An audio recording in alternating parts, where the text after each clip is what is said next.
Hey Internet, Eric here, and as you can see, I am not here alone. I am here with a very good buddy of mine, a pillar of the community here on YouTube, especially the horror community, a fantastic YouTuber, and he did not pay me to say all of this. My good buddy, Knight, the host of the Nightwatch Zone.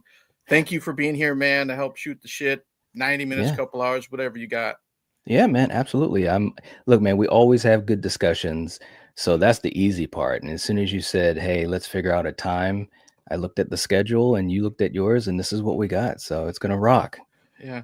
And like we were saying offline, it's nice that you can finally be part of a stream, have just one screen open on your computer, not have to worry about tech and the chat and everything. So it'll be a nice, relaxing night for you. Yes, yes. Thank you. I appreciate that, man, because it's work. It's work to do what we do, you know? It really is. Hello to everyone in the chat. Knight, what I like to do with these interviews is I like to start off by telling everybody how I either came across the person I'm talking to or how I met them. And I've told the story many times on your channel, but I don't think I've ever, because this is actually your first time actually being a guest on mine. The first time I came across you, it was maybe 4.5 years ago. 4.5, 5 years ago. You were still on your original channel, Yeah. and I was not in the best place. You know what I mean? It wasn't like that bad, if you get what I'm saying, but it was just, Hmm. it was a rotten part of my life. There was a lot of YouTube drama going on in the horror community. There was drama just going on social media in general, just with what's going on in the world. You know what I Hmm. mean? Do your Yeah. research. Everybody knows what was going on there, and I just wanted to avoid social media in general. My dad was very ill. Work was driving me nuts, so I wasn't even pumping out a lot of content. And I remember, because I'm actually on my laptop here in my bedroom, and I was right over here, and I was just flipping through Twitter, and I'm like, what the hell? I'll go back and see if it's still a big dumpster fire like it was before. And it was Marty, our buddy Marty from the Trash Picture Show, Hmm. and he was promoting that he was on a stream talking Aliens, the James Cameron sequel. Because if we talk about Marty, he's basically the king of the xenomorphs. You know what I mean? Yes. He knows Yes. everything about that, and he was sharing that. And I said, hell with it. I went on to support Marty, and I don't remember if it was the whole crew, but I'm pretty sure it was Marty and you and Coriander and Killian, and it was a breath of fresh air. It was because no one was arguing for once. You know what I mean? Right. It was just a chill conversation, and what was neat for me at the time was as you guys were talking on your channel, there were stills from the films thrown up. Yeah. It was nice to see a little bit of a palate cleanser instead of just the talking heads. You know what I mean? Hmm. So that's what drew me to the channel to begin with, and I subscribed, and seeing all the other live streams that you were pumping out, and eventually I became a guest. We talked Pet Cemetery, and Hmm. I'd like to say since then, like a friendship, came out of that, and now we always were texting. We're collaborating together, and yeah, it's weird how almost 5 years gone by, and it's just a simple. I'm gonna pick up my phone and see what's going on social media, and that's Yeah. how it worked. Yeah, it's just really crazy how these different connections happen through this vehicle, of YouTube or even social media or what have you. And at that time, it was really interesting because at that time, obviously, we were really young in being content creators, and myself as kind of trying to run the ship and produce things. I just felt like, hey, I love talking about movies, and my brother does, and Coriander does, and we started to just meet some really cool people.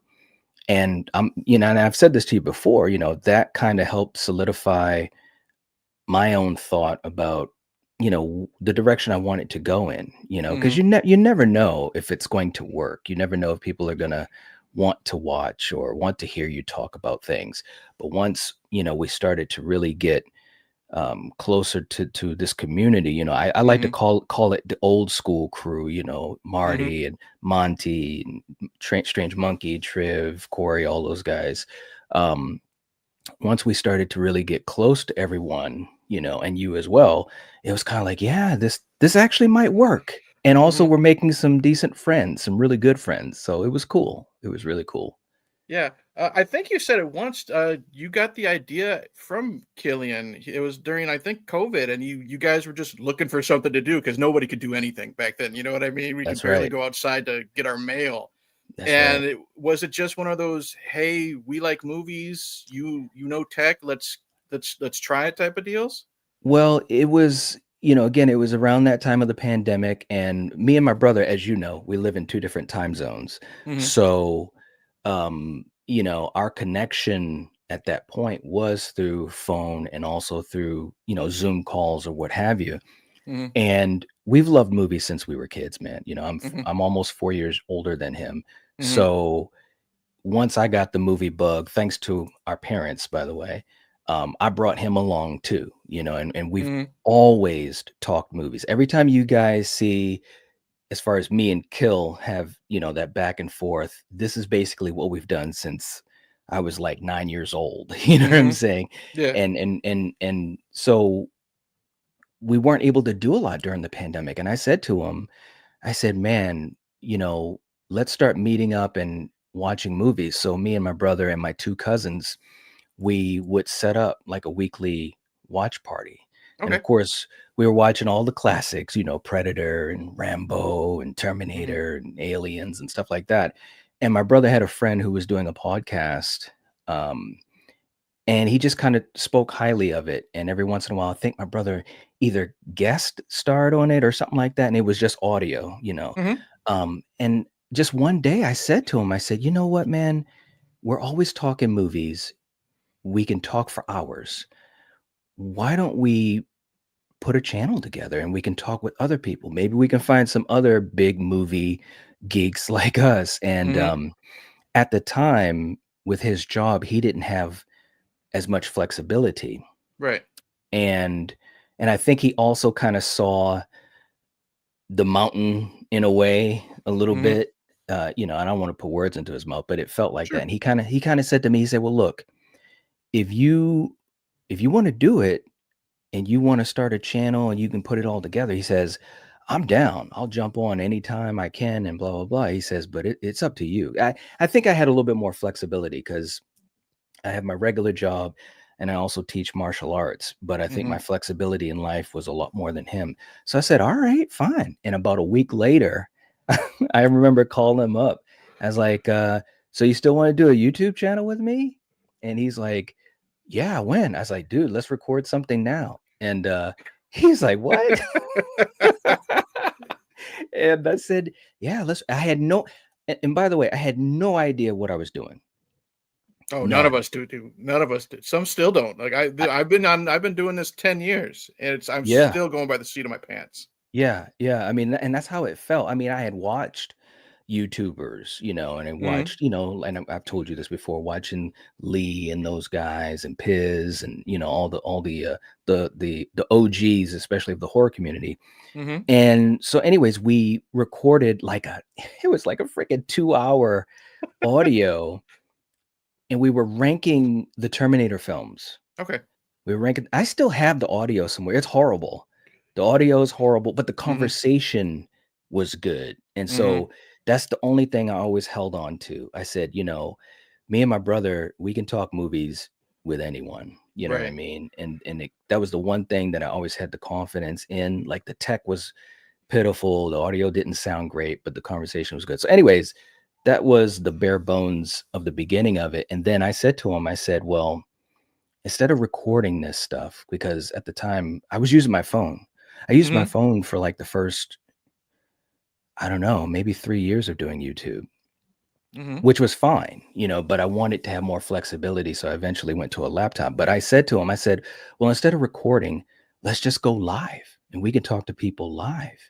And so then I obviously roped my baby into it. And Mhm. she's like, what? And I was like, man, it would be so amazing. It'd be three of us, Mhm. two guys and a lady, and she has and like she has a really interesting like palette for horror. She likes a Yeah. lot of old stuff, and she Mhm. loves like foreign horror. She knows stuff about foreign horror that I still don't know after Yeah. all this time of being around Mhm. her. Yeah. So I said, "Man, we gotta get her on board." My brother was down with it. And so that's really that's really the beginnings of starting the Nightwatch Zone, you know. It's really cool that you got her involved too, because it is always cool to have like the female perspective.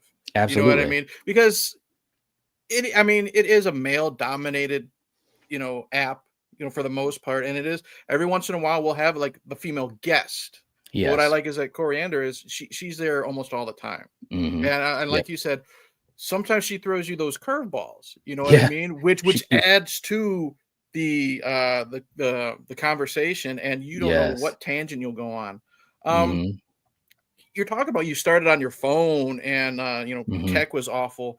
Was this all because now a lot of times that because I've collabed with you a lot, like especially like on the Battle World stuff, you edit a lot of videos into like for intros and stuff. Was this all learned by the seat of your pants? Did you already know how to edit some stuff like that through like classes or anything like that? Or Bro, I'm telling you, it was all by the seat of my pants. It was all like just experimentation, and mm-hmm, especially early in the channel, especially in the first channel.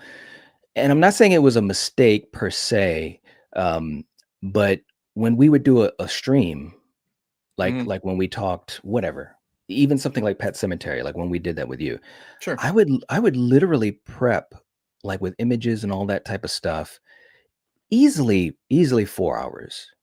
really, Easily before we even hit live, mm-hmm, easily. Sometimes longer because I would, like, be in my own head about things, which is on me, but, mm-hmm, I used to do, like, specific intros for anything we did, yeah, and that was kinda my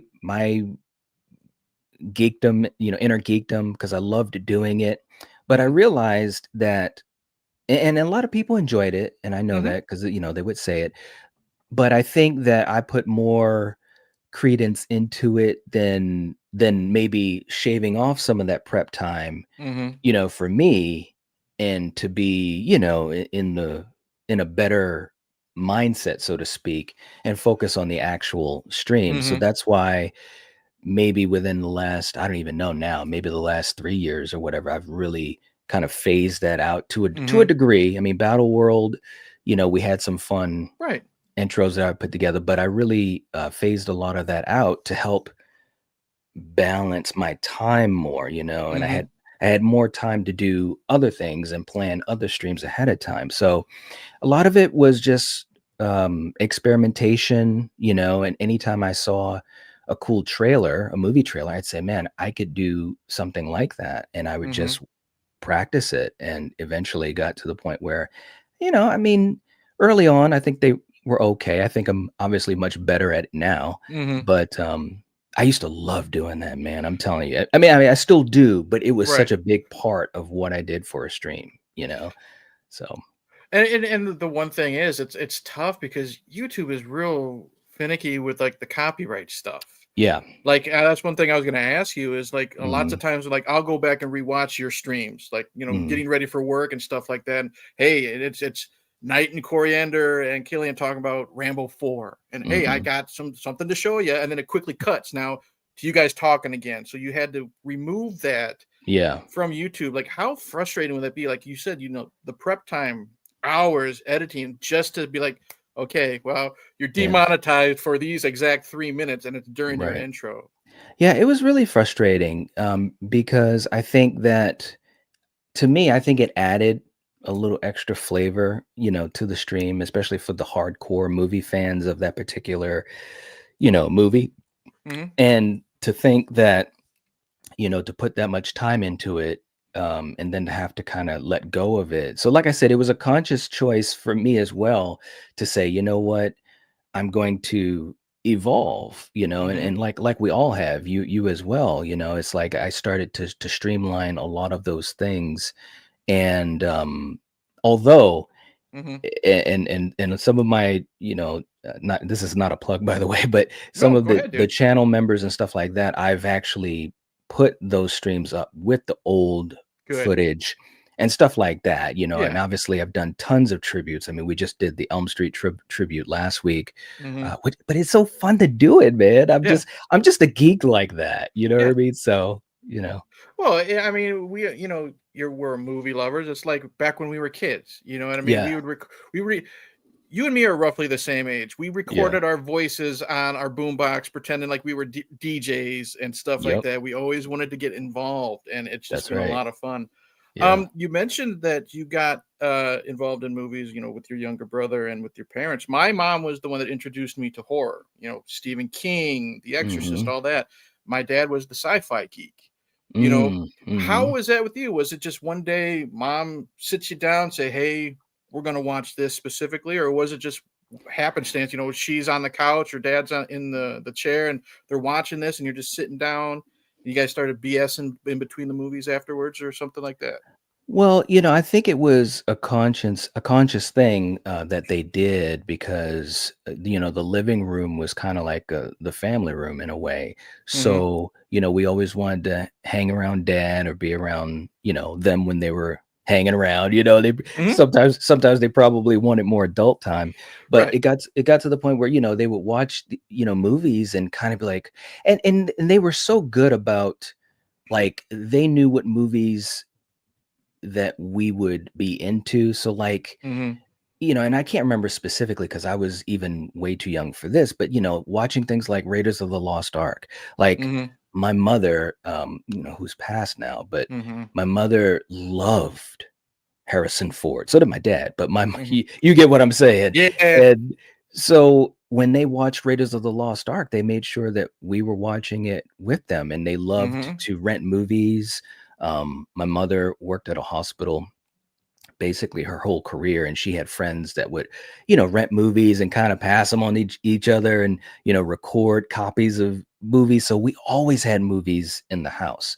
They were Hmm. big fans of Stallone, so they got me into Rocky, which Hmm. Rocky's my favorite movie character of all time. Hmm. And so we were learning from them. We truly were. And fortunately, my dad isn't really big into horror, and Hmm. at the time, I wouldn't necessarily say my mom was, but she would watch some things. Like, they got us into Alien. Okay. First time I saw Alien is because they rented it, Yeah. and it scared the shit out of me. It's like, oh my god. And so every and me and my brother, sometimes we get a little emotional about it. Hmm.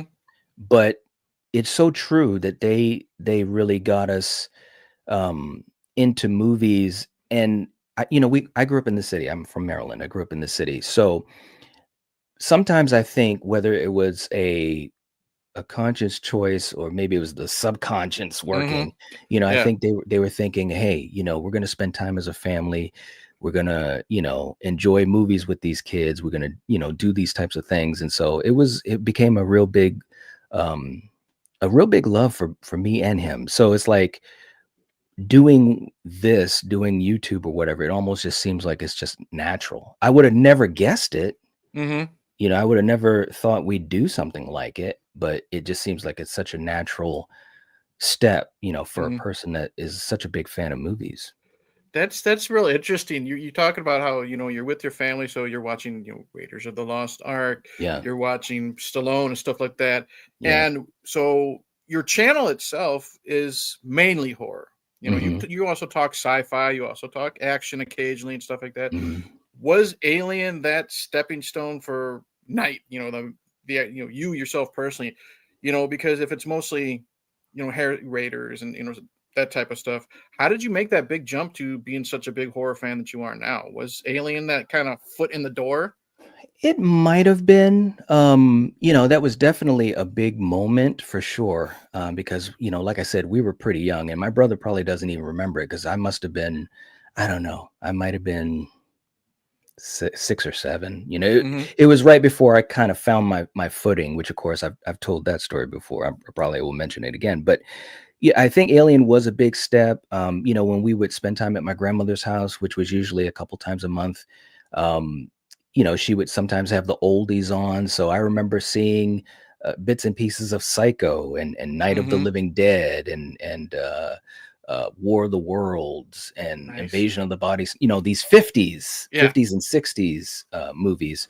So it was kind of always around, you know, Mm-hmm. and me and my cousins, you know, we would watch on Saturday afternoons, they'd play movies, and it would always be, you know, either action or horror or sci-fi, you know, and it was always there. So I think for me, once I watched Friday the 13th Okay. on my own without, you know, bailing out, because I did get scared of this stuff. I Yeah. really did. Mm-hmm. And I was like 7 years old. But I said to myself, I'm gonna watch it. I'm gonna watch it. It was late at night. My brothers have asleep. My dad's asleep because he works overnights. So I was Mm-hmm. literally the only person awake in the house. My mother, Yeah. she works well, she worked until Mm-hmm. midnight. So I was the only person awake. And I said, I'm gonna watch this damn movie. And I watched it. I got through the stinger at the end when Yep. Jason comes out of the water. And I was like, man, that was fun. You know, the adrenaline rush of it. Mm-hmm. And that's when I knew, and I can still, it's so weird to say this, man. We're talking about so many years ago, but I can Sure. still remember it so vividly. That's when I knew I wanted to watch horror and kind of, you know, seek out these movies that I hadn't seen, you know. Mm-hmm. And for me at the time, it was the Friday the 13th films. I got into Elm Street, and of course Halloween. Those Mm-hmm. were the big three. And then of course, branching out from there, anytime we went to Blockbuster, I was always in the horror section, Yeah. always. So Yeah. that's where it came. That's a lot. That's a lost time. I mean, you and I were just talking about that the other day. Is going to Mhm. Blockbuster, and me Yeah. and my wife would just go to Blockbuster on a Friday night, and those were our dates. You know what I mean? We Mhm. would go hang out in Blockbuster for 2 hours. She'd be in the comedies, I'd be in the horror section.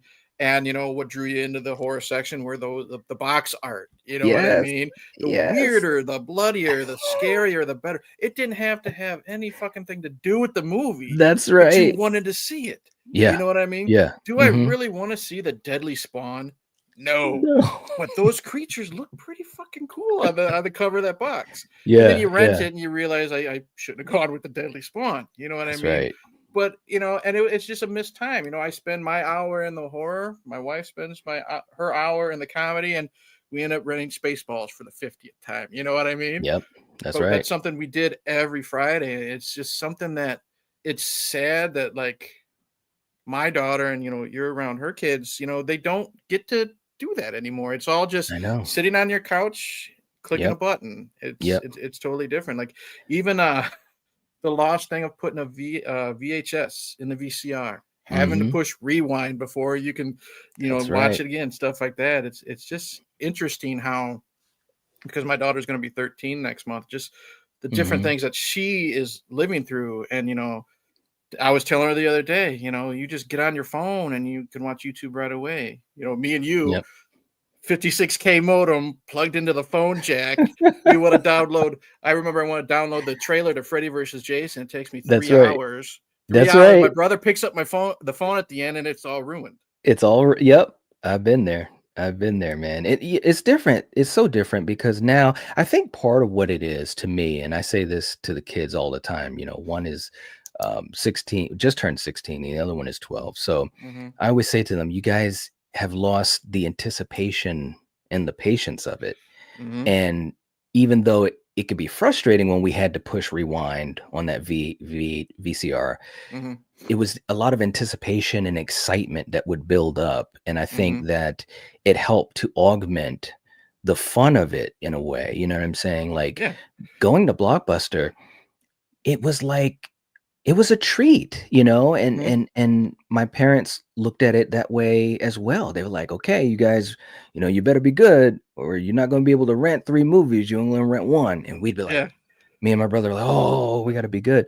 And you know, that's just kind of what it was like, you know, you'd go into Blockbuster and like you said that artwork, you know, Hmm. the posters and all that type of stuff.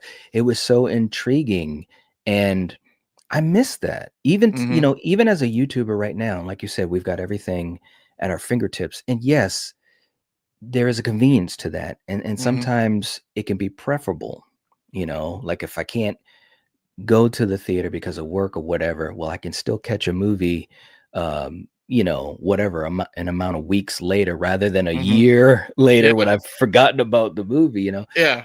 But I think we also lose a little bit of the appreciation um, of the movie or of the art. I mean, it's the same thing with music too, man. Hmm. You know, music is kind of parallel in all of this because it's the same idea. It's like, you know, we used to go to music stores, record stores, and Yep. like it was just so cool to look on the back of that album or even the CD and wow, these are the names of the songs. I wonder what it's going to sound like and blah, blah, Yep. blah. And now everything is just digital and you just lose it, you Yeah. know?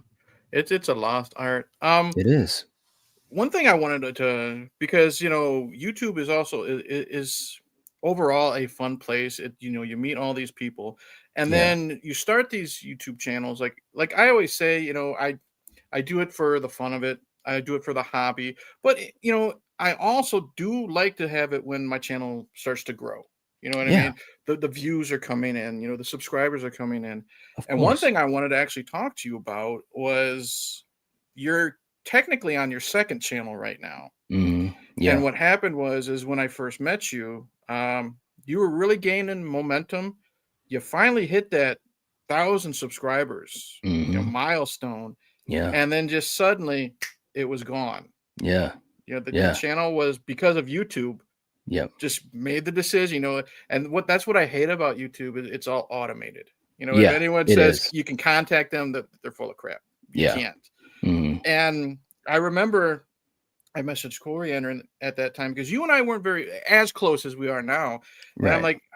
like, I want to message Knight because of what happened, but it's a big freaking deal. You know what I mean? Yeah. And you're already in a bad mood and this and that. But I did. Me and you talked for a little bit.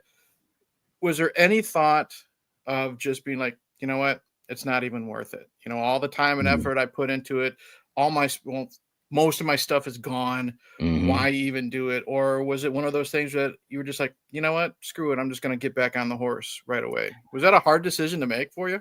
It was probably the toughest decision that I've made as a YouTuber, and I've made a couple tough decisions, you know, with Hmm. different things, because, you know, for me, because you know, obviously I put everything together, you know, I produce it, I edit it, and stuff like that. And for Kill and Coriander, you know, they're the support, you know what I'm saying? And so the amount of hours, especially back then, Oh yeah. bro, I was logging tons of hours. We were live streaming, I think sometimes like 4 times a week. Yeah. And we used to run at least 2 hours, 2 to 2.5 hours. Like we were like it was crazy. Looking back at it now, I'm like, it was just so crazy, but it was the passion for it. So when everything went down, and I remember I had just had a really cool stream with Phil from Phil's Creepy Videos. And you know, it went well. It was great to have him on board, you know, and it was a fun conversation. And we had just eclipsed 1K, I don't know, maybe a week prior or whatever. And when it happened, I was just like, dude, I mean, and I've said it a few times before when people have asked me, but I cannot tell you how dejected I Hmm. felt. It was horrendous. I wouldn't wish that on any content creator because the way that it happened was I had no idea what had happened, why it happened, No warning. what no warning, what could I do about it? And we at that point, I can't remember, but I would wager we probably had like 200 pieces of content, you know, Hmm. mainly live streams.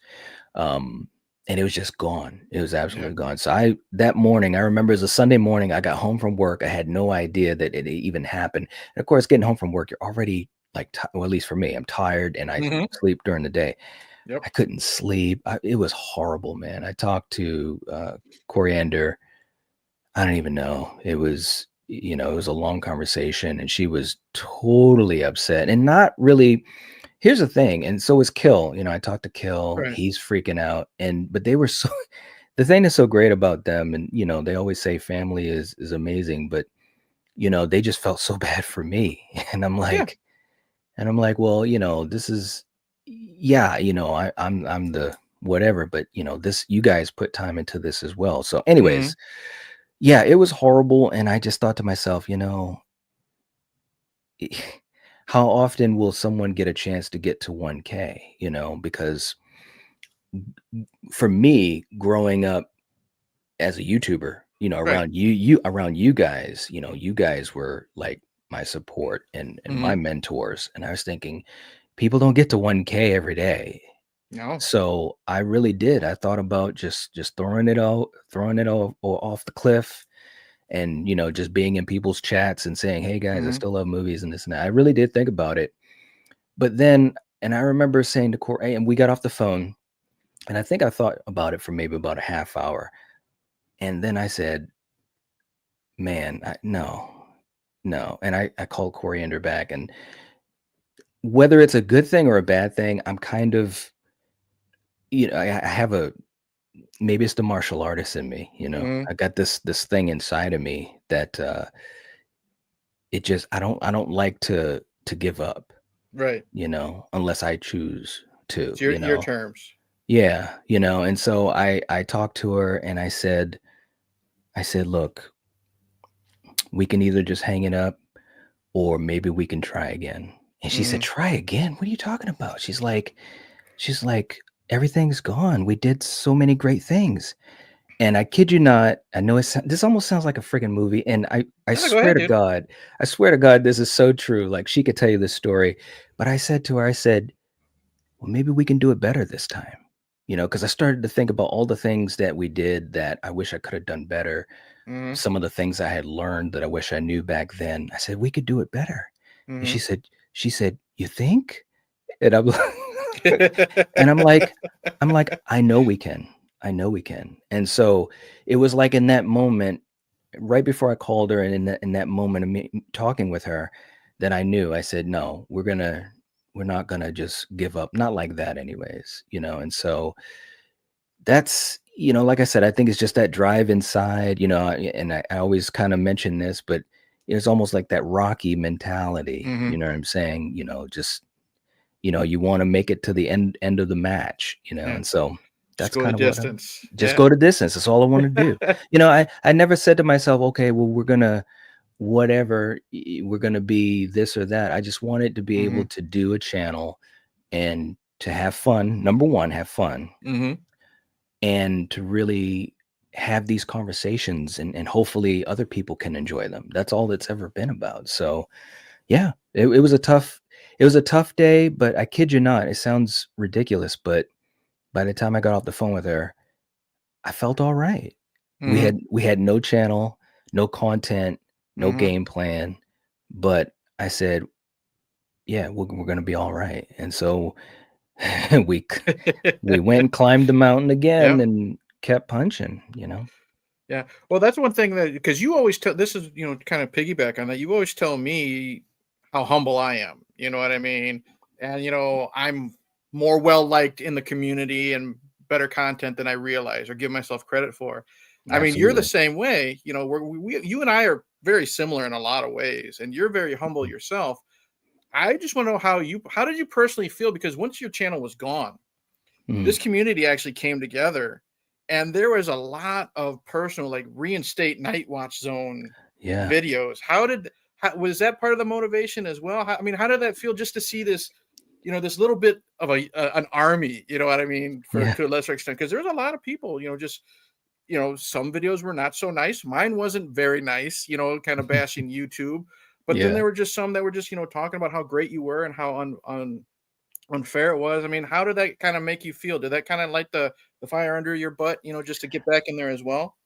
Well, it definitely helped to inspire and light the fire, and I mean, you know me, I'm man enough to admit it. There was a lot of crying because Yeah. I just thought to myself, this, as much as we knew we were having connections and making friends and having at least a small bit of impact with our part of the community, you just never expect something like that. So I just started thinking to myself, man, this is a lot bigger than I thought. Mhm. And, from that point on, and I still think about it now, because I mean, we've had these conversations on the phone. There's always tough times, man. And I still Mhm. go through tough times. But every time it gets really tough, I always think about the fact that there's people out there that enjoy what we do. Mhm. For some people, it's something that they look forward to, or it's helped Yeah. them through quiet time. I mean, tough times or whatever. Mhm. And so that helps to, just kind of keep me going. And I don't talk about that stuff too much. I mean, I've talked about it with you. I talk about it with Yeah. Steven, of course. You guys are just, you know, I'm just really close with you guys as brothers. Mhm. But yeah, when you have people that speak up for you like that and try to encourage you, you can't help but feel that energy and kind of Mhm. absorb it to help you, because, it's almost like this is a marathon, Mhm. and all the different ups and downs, they're just like little moments as you continue this race. You know what I'm saying? And you need to be, your fuel needs to be replenished sometimes. Mhm. You know what I'm saying? And it could Yeah. be a night like tonight where I'm like, man, this is so cool. I get to hang out as a guest with Eric. I Right. mean, that's Yeah. like, that's freaking awesome. Mhm.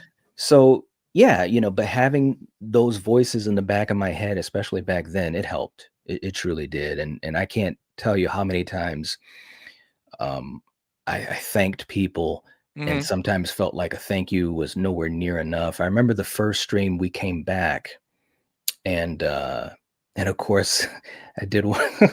I did one of the tweaks to the intro and all that, and I was really nervous, and Mhm.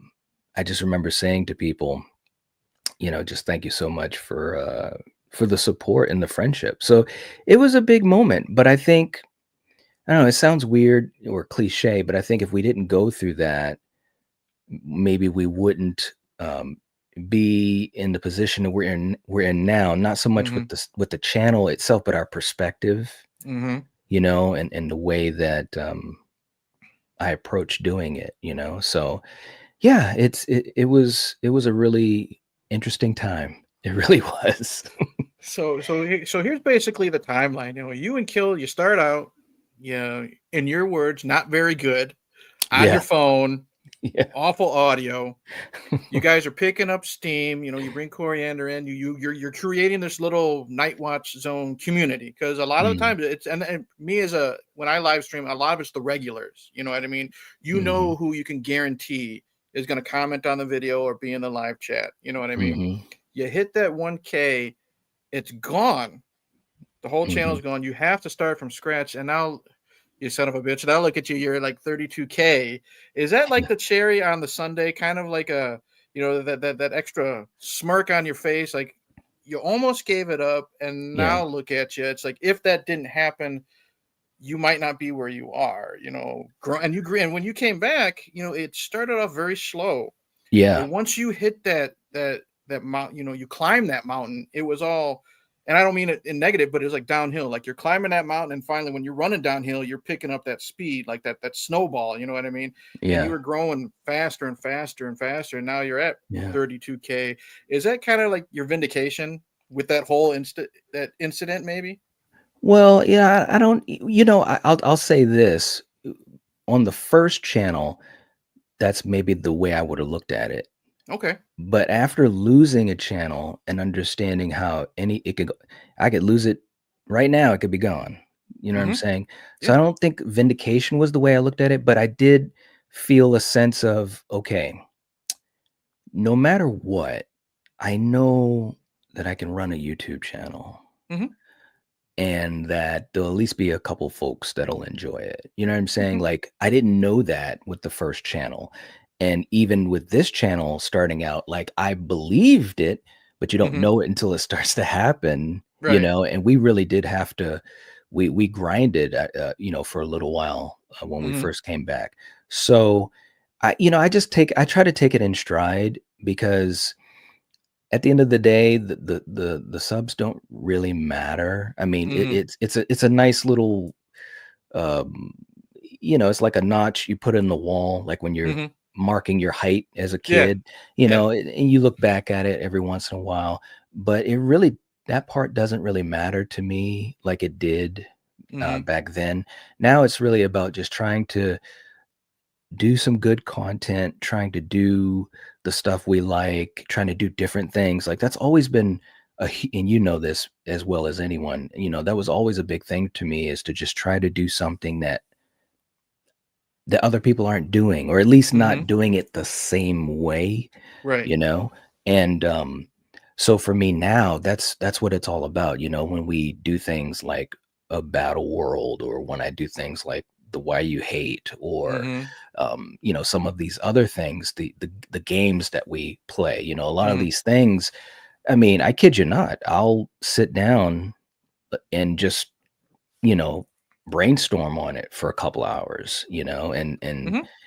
and it's fun in a way because it's the creativity part, but it is a challenge, it's work in a way, but it's Mm-hmm. fun. So that's what keeps me engaged, is that it's fun. And then when we can put it all together, like when like we did the Elm Street ranking last week, and that was the end of the great debate series for Elm Street. Mm-hmm. And I said to myself, well, we've talked about Elm Street before, but we want to talk about it again. So how do we do it different, and how do we do it in a better way? Keep it And fresh. that's yeah, and that's how I came up with the idea of the great debates. We've got categories, and I wanted to bring guests on, and we're Mm-hmm. doing it by points and stuff like that, and kind of giving the power to the people a lot more than we did it, like, let's say, on the first channel. Because on the first Mm-hmm. channel, it was fun, it was great, and a lot of people enjoyed it, but we were basically, Kill and Coriander and myself, we were just giving our perspectives, and now it's a group perspective. So Mm-hmm. for me, it's just about trying to grow and get better, and hopefully continue on the journey, rather than feeling vindicated about where Okay. we're at. Yeah. Okay. Well, I'll personally say this. I do like how it's changed on your channel a lot with the Mm. addition of categories to a lot of your Mm. streams. And I've told you Yeah. this personally. Like I love how whether it's a battle world or it's a great debate, how we have nostalgia glasses. You know what I Hmm. mean? I'm a it's an ongoing joke. That I take in stride with you guys. Jason Goes to Hell. Yep. Absolutely love that movie. But I know it's not 100% well made. And in a Yeah. category, it's my favorite in the franchise, but in a category, I could be forced to vote against it or Yes. give it a low score. And that's what makes it fun. Let's just say you get your favorite, Halloween film. And you know what? That Halloween film, let's just say, could have some shitty characters in it. You might have to give your favorite Halloween movie like a 2 or 2.5. But Yeah. that's the chance, and I also love how you do have the chat interactive. Hmm. Whereas sometimes, like what we did with our top horror movies the other night on your channel, you Yeah. had some of the chat throw in. Like, did you honestly, I love the films, but did you honestly expect, Halloween 2018? Mm. My thoughts, regardless, but it's a well-made film Yeah. on the same list as Critters.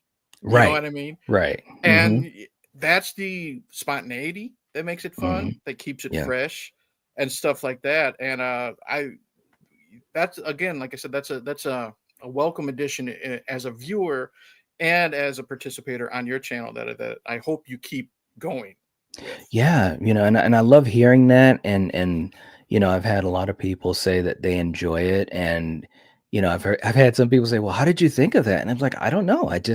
I was just thinking of ways to change it up, and to hopefully make it a little bit more fun for people on the panel, and plus the audience. If we can, if we can incorporate them more, I Hmm. think they have more fun. I know I would, and that's what I try to do, is I try to think of it as a viewer, a Hmm. spectator, and so that was really where it came from. And of course now, we have so many people in our circle, as far as people that are on the panels with us, and our community, and people that have been around for a long time, and fellow content creators, and it's so much fun, man, and I'm glad to be a part of that, and to help keep it going if possible. And it's fun. it's truly fun. I can't I would have never guessed that first time that me and Kill recorded ourselves on the phone talking about Terminator, I would have never guessed we'd get to the point where we could do, these things like Battle World or the Great Debates or whatever. That it was so far, bro. I just wanted to make sure I wasn't stumbling over words, Yeah, which I was, yeah, so I would have never thought. yeah. It's weird when you look back because, like I said, I'll be on YouTube 10 years in August. Whew. And I look back at just how I started, and we're both our own worst critics. My Yes. early videos were shit. I was Mm, in my basement filming off my freaking iPad. My first video, what do I talk about? Because I didn't have that kick in the butt, from my buddy yeah. Roger, God rest him. Mm, He basically said, just shut the fuck up and talk movies. You're good at yeah. talking movies, and this. But I'm like, I'm a Star Wars geek. What can get views? Let's talk about how George Lucas ruined the trilogy with the special editions. You know what I mean? I'm literally pulling stuff out of my ass. But then now you see Yeah. where I am now, interviewing my friends, content creators, but I'm also interviewing like professional wrestlers and stuff like that. Just seeing where Hmm. you started to where you are now personally too. It's a really cool feeling, and it goes by quick, and Yeah. it just feels like it's a different time zone. You know what I mean? When you look back to Yeah. where we started, you know, Yeah. I still film over my on my phone and stuff, but it's just like with these live streams now, hey, I'm gonna get a laptop. Now I'm actually making well, I'm not. It's a fun way to get my daughter involved, but like she's now making the thumbnails for me and stuff like that. I don't have to Yeah. steal from Google. You know what I Yeah. mean? It's just interesting how we all evolve. Yeah. Um, I got one last question channel wise, and then we're gonna get to the man behind the curtain. So you've grown this big. How d- how do you balance everything? Like, because you Oh, have the home life, yeah. you have the family, Yeah. especially with kids involved. You Hmm. have the work, and it's overnights.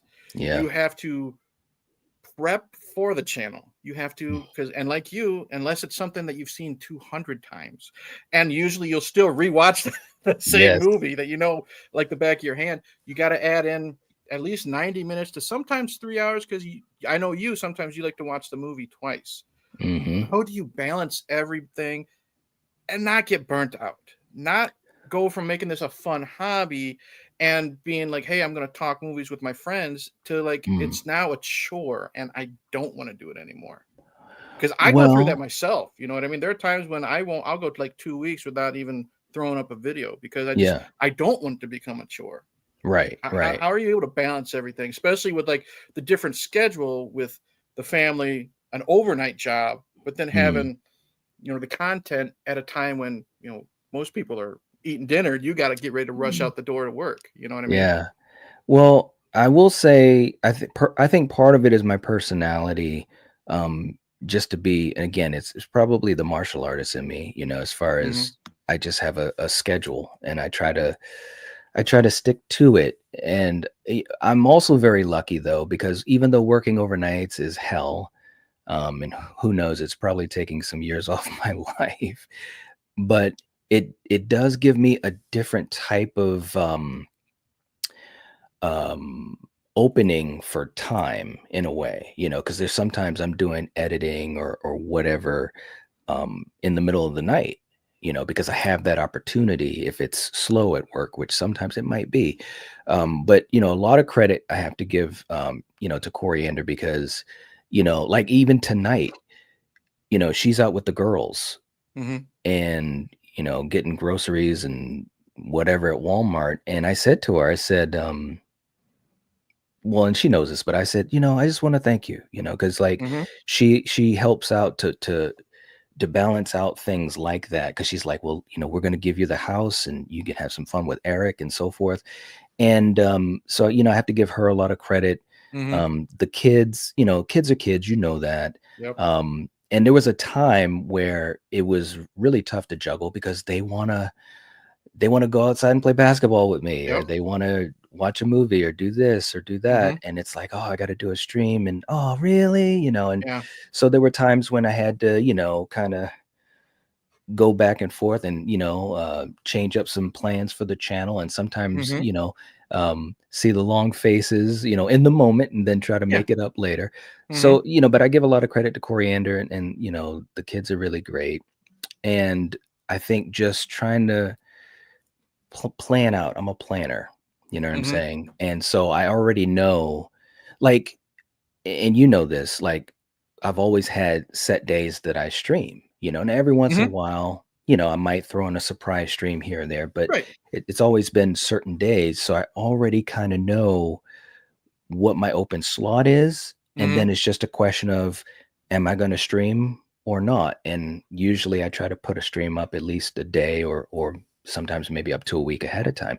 So I just stick to a schedule. It's almost kind of boring in a way, but it works. You know what I'm saying? Because it's like, you know, wash, rinse, repeat, and Mhm. it's like, it's crazy. But as far as not getting burnt out, every once in a while, I do take a little bit of a break. Mhm. Not as much as I probably should, but I Mhm. but I also think, man, like, I think I just love movies so much, bro. I know we all do. And so Mhm. I'm not saying I'm on a different level, but seriously, man, I love talking about these movies and connecting with people so much. And I think that's my ultimate, energy source to Mhm. kind of keep me steady, so to Mhm. speak, and that's how I do it, is really by schedule, and some people, they do need more of a break Mhm. than others, you know what I'm saying?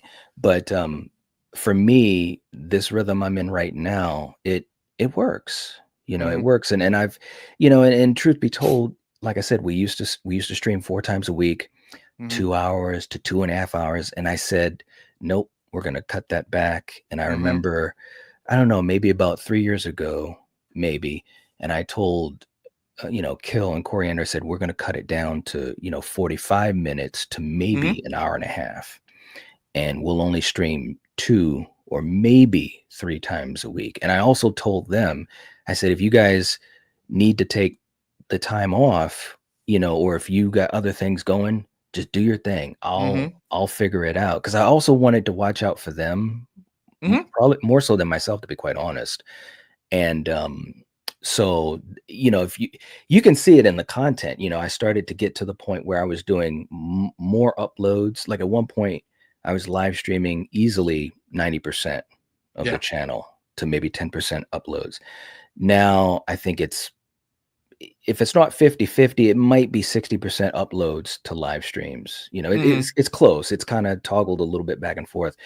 But I did that to kind of take some of the strain off of the amount of hours we would live stream, Mhm. which I think has allowed me to not get burnt out, you know what I'm saying? Mhm. So yeah, I mean, I guess in other words, what I'm saying without rambling is that you just kind of try to listen to your body and what's Mhm. going on, and you try to just make the best decisions. And to be quite honest, um, I love live streaming so much, but I realize that an hour and a half stream can be better all around than a 2.5 hour stream in general, unless it's a Mhm. special event. You know what Right. I'm saying? So yeah, that's how I've been able to do it. You know. And one thing that I've learned myself when I finally got into live streaming, like with Frenzy and stuff, is live streaming is great because you don't have to edit.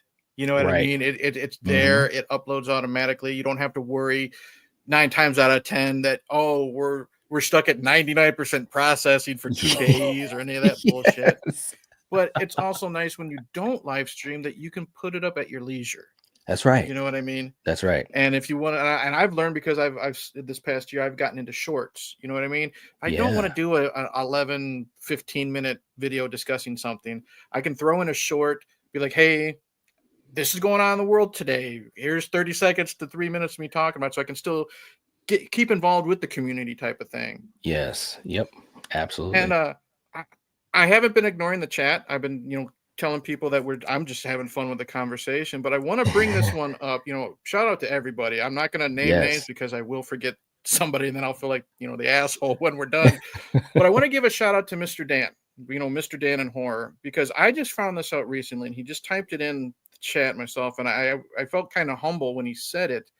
Is he said it on one of my comments, and he says, "Not everyone knows, but I started my channel with Knight's encouragement, and my first video was a tag response, from me." And it's when people say that, first off, we love the feedback, but it's kind of fun when you realize like you've kind of inspired people to maybe get out of their bubble or their shell, and then Yeah. just, instead of just talking to people, hey, Mr. Dan commented on a video of mine. Well, now I can actually watch and talk to Mr. Dan personally, and he's gotten into live stream and stuff like that. I Yeah. just think that's cool how you help and inspire, like other YouTubers do this. You help and inspire people without even realizing it, and Yeah. that's I guess you would say, an extra cool thing as a Mm. content creator to, hey, we might not get, the comments we want, but I think this feels better knowing that, hey, we got somebody to actually get out and join the platform. Hmm. Yeah, I agree. And and shout out to all of you guys, Hmm. by the way, and obviously, and Dan, and that's just so true because I remember, and saying to Dan, and I've said it to other people, and I've said it to live on live streams before. It's like, if you have something that you want to share with people, Hmm. on this platform, just go do it. Just Hmm. like you were told, just go talk. You can Yeah. talk movies, so just do it. Now, it may not be as the way that you like it to be when it turns out like for me, Hmm. but you get better at it, and we all get better at it, and we're Hmm. all still learning. I'm still learning, and I think that um that's the beauty of it, is when you get those connections. And like you said, it's a real honor, to Hmm. think that you help to, I don't know, inspire someone or show them the way or maybe give them some encouragement. And I always feel like it's like, it's passing it on, because like, and I always mean this, when I was first starting out, and meeting all of you guys, the old crew, Marty and those guys, Monty and Trev Hmm. and you, and I always thought to myself, I didn't feel alone. You know what I'm saying? Hmm. And so it helped to strengthen me. And as I continued, and then obviously, meeting Steven Yeah. and Jake and those guys, and Fate, and like becoming part of something that is a bigger community. Like, it just really, it makes you feel like you belong. And I think Hmm. when you feel like that, it shows in what you are willing to do, and maybe how much effort you put into it as well, you Hmm. know? And so, anyways, I'm being long-winded, but it's No, you're fine. what I'm saying is, helping people out, it's great, but it really is a reflection of the past as well, because we've all had those moments where someone has helped us. So, it's just passing it along. It's just Hmm. passing it along, which is the way it should be, in my opinion. That is. Hmm. Well, here now we're gonna get to pull back the curtain. We're gonna meet the wizard, behind the curtain. One thing I've always been interested about you on a personal level that you never really talk about, but you mentioned it a handful of times already tonight, is you're a martial artist, your love for martial arts. Mm, Where did that come from? How did that start? And mm. how did that like inspire you now to teach as well? Well, when I, again, being a kid, my parents, just, again, music and movies, media in general, they were just such fans of it. And I just remember as a kid, again, those Saturday afternoon movies, it was usually, horror, action, or sci-fi, and also Hmm. martial arts. So, Kung Fu theater. Yep. kung fu theater, bro. And like, I just saw that, and I was like, my God, that's amazing. And, seeing Bruce Lee, and instantly falling in love with him, Hmm. and just wanting to soak up everything. And I think for me, it was because it was something so different. Growing up in the city, um, that wasn't something that you were a part of. It's a whole different Hmm. culture, and I was so interested in it. This Asian culture, and Eastern way of thinking, the philosophy. I was always a fan of reading. I liked to write and stuff like that. So it was like right up my alley. All of it was like coming together. You know, I'm a Hmm. fan of Yeah. Rocky. You know, I'd wake up at 5:30 in the morning before we'd have to go to school, and I'm like doing push-ups on the floor. You know, like all Yeah. of this I was, asked you you once. You know, did the raw eggs. You admitted to that one. yes, yes. It's crazy. So all of these things were coming together at once, and the cherry on top was my dad, and he he says to me, I don't know what grade I was in. I must have been, oh, I don't know, maybe fifth grade. I don't know. Hmm. But he says to me, he says, well, there's a karate class at the local rec center. I'm going to put you in it. I'm like, oh, you are? He's like, yeah. He's like, I'm not going to let anyone beat you up in school. And I'm like, oh, Hmm. yeah, yeah. Okay, cool. And so, you know, he put me in karate when I was a kid. And that solidified it because once I saw my instructors, I kind of was obviously in awe of them because Hmm. now I have a real life, you know, Bruce Lee or Mr. Miyagi right in front of me. And so I want to do what they do. And I said to Hmm. myself, if I ever got good enough, you know, to get a black belt and all that type of stuff, be able to teach, I'd love to teach. And Hmm. it, you know, it was an interesting road. I did karate, I did taekwondo in my teens. And when I moved up north, it was one of the first things I looked for. I said, you know, I wonder if there's a martial arts school around. You know, I was curious, and sure as hell, my kung fu teacher, who I still am in great contact with, he's like the greatest person of all time. Awesome. He's like a father, a brother, a friend. Hmm. Um, he's teaching kung fu in this like rundown building, a lot of dust, you know, Yeah. old wood. It's creepy, and I saw one of his flyers at this part-time job I was at because I had just moved up north, you know, and so I was kind of on my own in no man's land. And a buddy of mine at the job said, "Hey, man, I know you like martial arts," because he would see me reading Kung Fu magazine on my Hmm. break and stuff Yeah. like that, you know. And he went with me to the gym. We worked out together. So, anyways, he says, "Yeah, there's this flyer. This guy's teaching Kung Fu. You want to go check it out?" I was like, "Hell yeah!" And so it was almost like I was in a movie. You know, I went Hmm. there and went up this flight of stairs that I could hear stomping on the floor and this and that. And by that time, I'd already done maybe 10 years of martial arts. Hmm. So I wasn't new, but yet this was new because now it felt like those movies, like I'm going into a whole different world. And anyways, you know, I met him and instantly fell in love with him. And I said, that's exactly what I've always been thinking about. And I was Hmm. fortunate. He was such a great teacher. And I trained with him. And after, you know, a handful of years, I remember taking my my, uh, my black belt test, which was the scariest thing in my life up until that point. I didn't know if I was gonna live through it, Hmm. and I just remember saying, "I did it.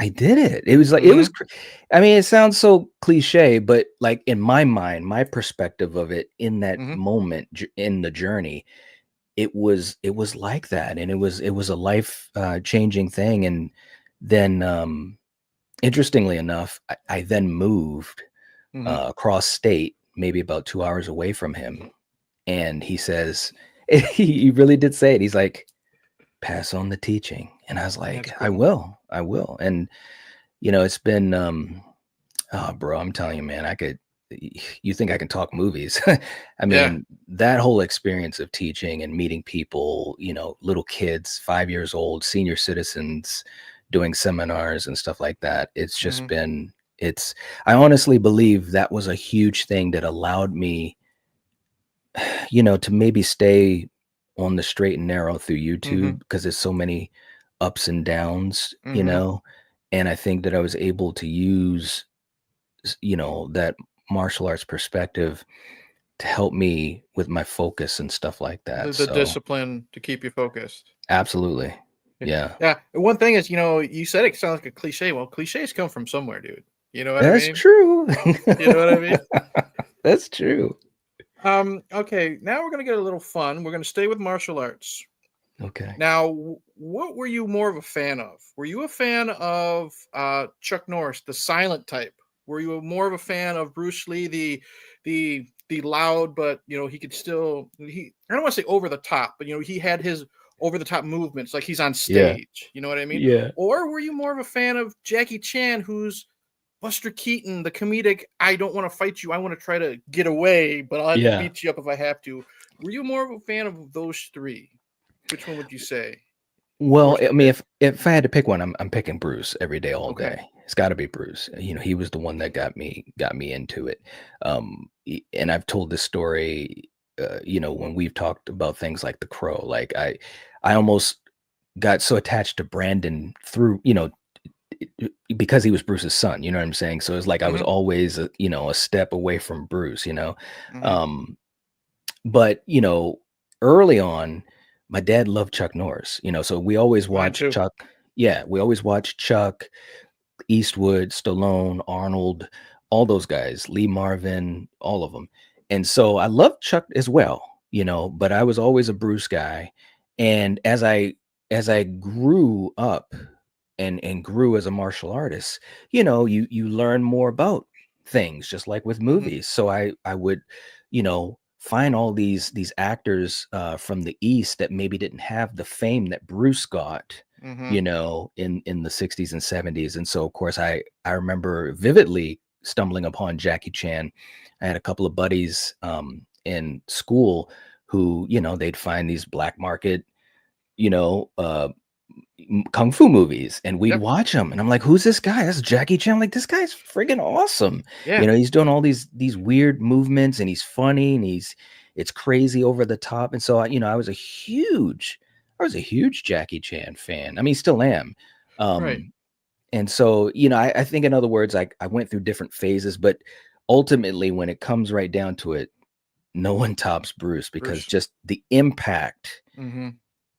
that he's had on me as a martial artist is just, no one's going to top that. Some of the coolest interviews are the interviews he gives. He's got that Yes. distinct voice, that distinct way Yes. he talks. Lots Yes. of times, me and you will be one of us will be having a bad day, and sometimes you'll be like water, my friend. Stuff Yeah. like that. Yeah. And it was kind of funny. It just popped in my head. We're talking about the different generations. You and me Mhm. growing up with VHS, and our kids now. You just push a button. The generation nowadays, they see Jackie Chan as the goofy guy. You know what I Yeah. mean? He's more comedic. Mhm. Go put in Police Story 1 or 2, Yeah. you know what I mean? Or Yeah. Legend of Drunken Master. Big Yes. freaking difference, you know what I mean? There's Oh, still the yeah. comedic stuff, but when you see some of the stuff he put his own body through, Oh, you yeah. know, you go to appreciate that more. Oh, yeah. I mean, the things that he did, putting his body on the line, all the injuries he had, I mean, back then, and what was so cool is that um, he always kept a connection with his friends and so forth. When you think about Sammo Hung Mhm. and Yuan Biao and all those guys, and they trained together. They grew up Mhm. in martial arts together and in film over in the East, and then found some fame in America. I mean, obviously Jackie had the biggest amount of fame out of those guys, but yeah, some amazing stuff, man. Like, even to this day, I mean, and yes, I used to imitate the moves of these films. And of course, as a kid, I was sucky at it. When I, got Yeah. older, I was a little bit better. But yeah, I mean, the things that he was able to do, just absolutely amazing. And he's an absolute legend. He truly is. Fractured ankles. He's got a hole in his skull, you know Yeah. what I mean? Just Hmm. did you ever side note, did you ever see that video of him a handful of years ago? Where I don't know if he's at a seminar or if he's being honored or something, and he's got his new stunt crew behind him, but then some of the new crew leaves, and like his classic, like his original stunt crew comes behind him, and he just turns around and sees them. Have Oh, you ever seen that? no, I don't think I'll I've have to seen send that. I'll have to send it to you. Yeah. It's just it's one of those great double take videos. He's speaking Hmm. in Mandarin and everything, Chinese, and he's talking to the crowd, and it's just a bunch of young kids, Yeah. 21, you know what I mean, that age. Hmm. And some people are leaving. Then you see these people like in their 50s and 60s, walk Hmm. behind them and stuff like that. And Jackie just turns around to look at his students or his crew, and then goes back to the crowd. And he does and then just breaks down crying. I'll have to send that to you. Oh, yeah, man. I mean, it's funny because you get emotional about those types of things, and I'm sure, it's just like any person that has a connection to what they do, a passion that they have, or an athlete or whatever. Because it's a lot of growing pains, man. I mean, like when you get to those moments of special times or success or Hmm. heartache or whatever, your soul is invested in that stuff. You know what I'm Hmm. saying? Like I can remember many times, because I have to travel, like 2 hours or so to go see my teacher, and I still see some of my old classmates and stuff. And I remember when two of my really close classmates, when they had tested for their black belt.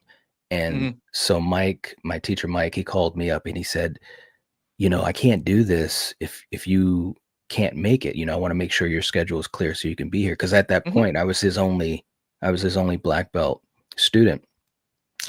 And so, yeah, of course I'm going to be there. Of course I'm going to be there. So I drove there, and we went through the ceremony and so forth. And, we all broke down, bro. I mean, because Hmm. like we had spent years, the three of us training together, uh, getting hurt, getting sprained ankles and Hmm. bruises. And, there were times I couldn't even walk up the steps into my apartment because I was so Hmm. sore, and I'd crawl into a hot tub, and just Yeah. lay there for 30 or 40 minutes.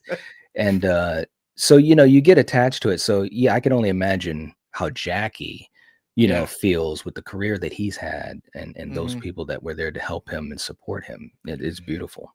Yeah, he's just so humble. And the one thing I like about Jackie is he really is funny in his conversations. Yeah. There, there's an interview. I think he's maybe talking to Conan O'Brien or something like that. He's talking about the first time he met Steven Spielberg, and he's Mm. saying, Steven, Jurassic Park just came out. How do you do this? Oh, Jackie, it's easy. You click this button, click that button, click that button. There's a dinosaur. Jackie, how do you do that? Oh, it's even easier. Action, stunt, cut, hospital. You know what I mean? Oh, that's awesome. Uh, We're gonna stay with the martial arts for this. I'm gonna put you on the spot.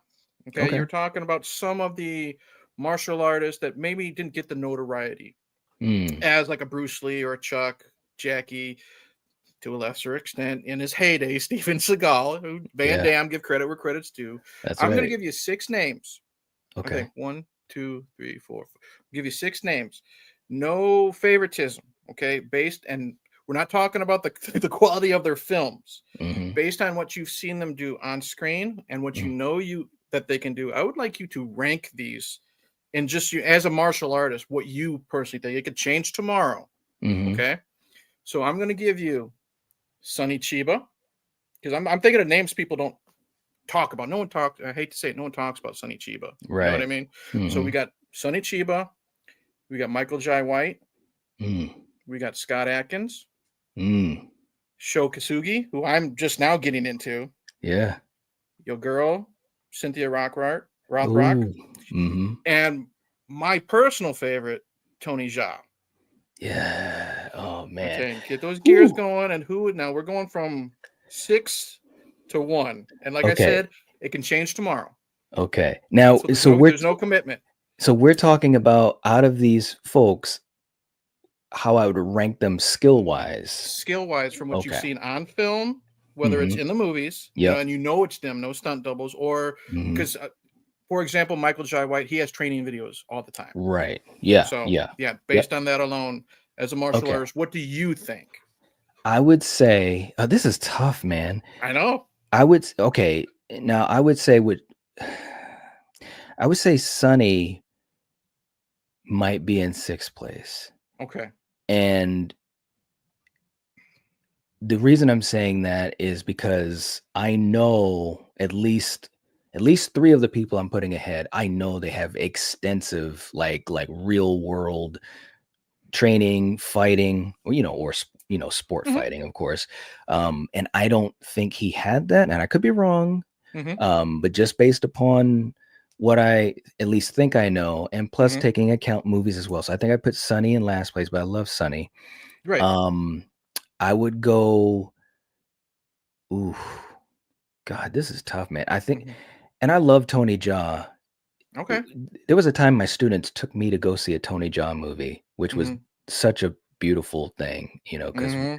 we needed, a new hero, You need and a breath Tony. of fresh air, yeah. We did, and he was amazing. When But Tony, Ong Bak and The yes. Protector, those movies came out. Oh shit, Oh, dude. it was Ong Bak. That's what they took me to go see. And bro, I'm telling you, it was like 15 of us in the theater.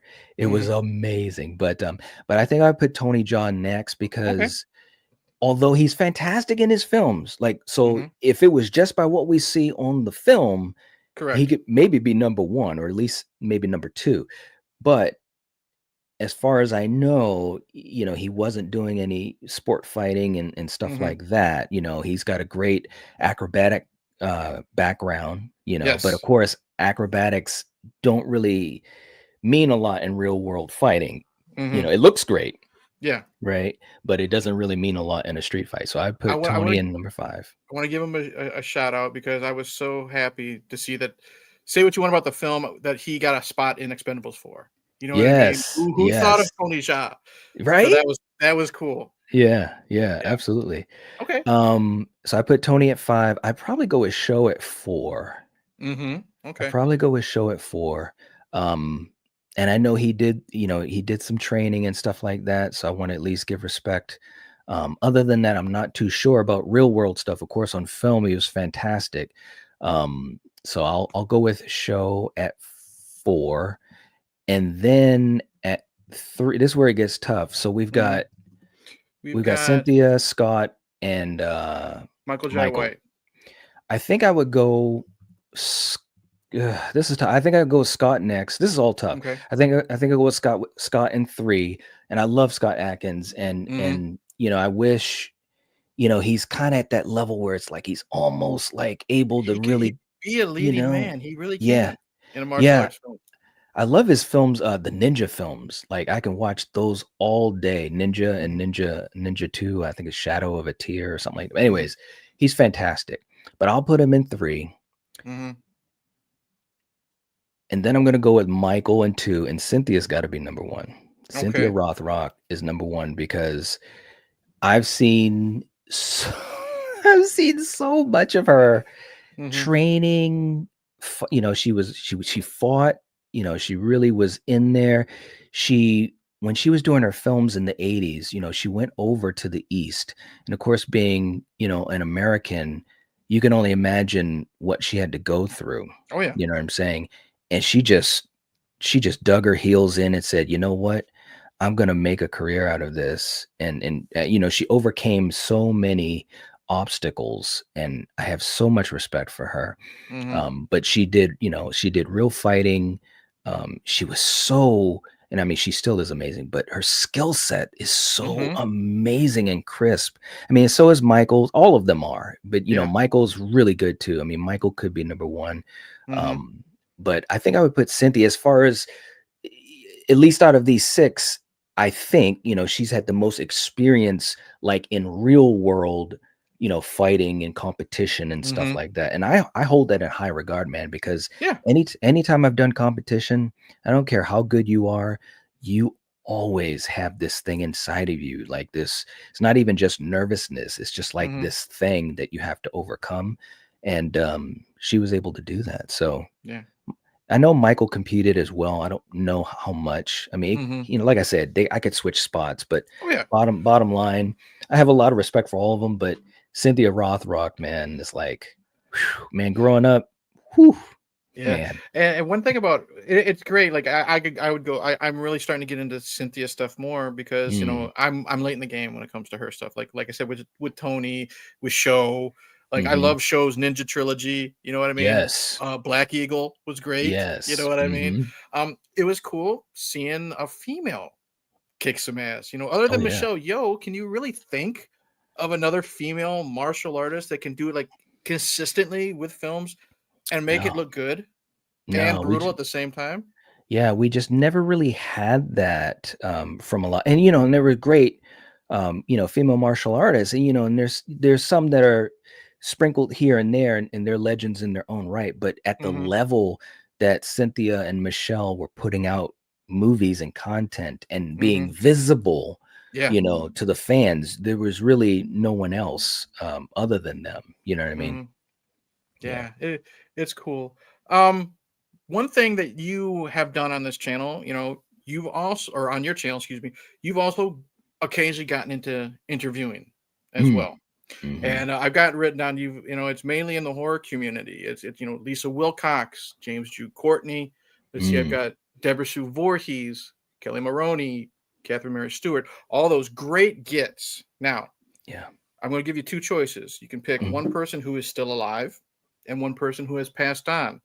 Okay. And this is no disrespect to anyone you've already talked to. Mhm. What are Knight's two holy grails? If it was possible, the gods a lot, came together and said, you can do it. Who's your holy grail of an interview? And it can be outside of the horror genre if you want to. Someone who Well is still alive and someone who has passed. You get one choice of each. well, this is really tough. I would say, of course, I'm gonna try to cheat this, of course. Sure. Um, It's I your answer, dude. if I was to say, first of all, for someone who has passed, Hmm. um, Wes comes to my mind.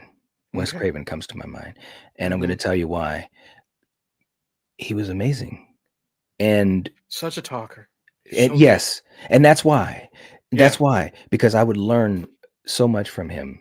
It would be such an interesting conversation, and he was such a kind person. You know what I mean? Hmm. Anytime I've watched him in interviews, and especially, when he passed, man, I remember we did a tribute to him, and Hmm. I swear, man, I could barely get through that stream, without like, you know, Yeah. and because growing up, he was a big part of my horror fandom growing up. Hmm. Elm Street was a huge part of, me as a horror fan. Right. And so I definitely would say Wes would be the one I would like to talk to. I mean, I wish I could talk to someone like George Romero. Hmm. I always thought he was interesting. I think he always had interesting little sound bites and Oh, yeah. interviews. I think he would be a blast to talk to. But I think Wes would be at the top of that list. Um, for someone that's still alive, well, it's tough, man, because we've been lucky enough to talk to some great folks, Hmm. and I still do have a couple of Grail folks, Hmm. to kind of complete kind of what we started. Of Hmm. course, talking to Heather Langenkamp, on a stream would be fantastic. And Hmm. man, and I've never even said this on my channel. I alluded to it, but when we went to the con 2 years ago for the Elm Street reunion, we got a chance to talk to Heather and Lisa Wilcox. Hmm. Probably a total of almost 40 minutes or so between the Wow. two of them. It was ridiculous. I may never have a chance like that again, Hmm. and we were like 25 feet away from Robert England. And the only Hmm. reason we didn't talk to Robert is because there was still a line. It was near Yeah, the the end of lines the are always so night. long. Yeah. And Lisa's making fun of him, like, yeah, Robert's still stuck over there with a bunch of people, and we get to hang out.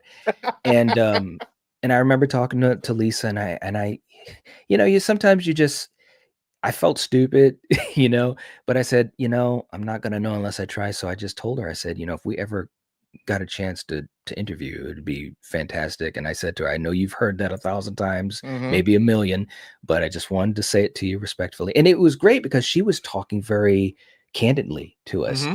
So we were fortunate enough to get that together. And Heather, we almost got that solidified at the convention, but it just didn't happen.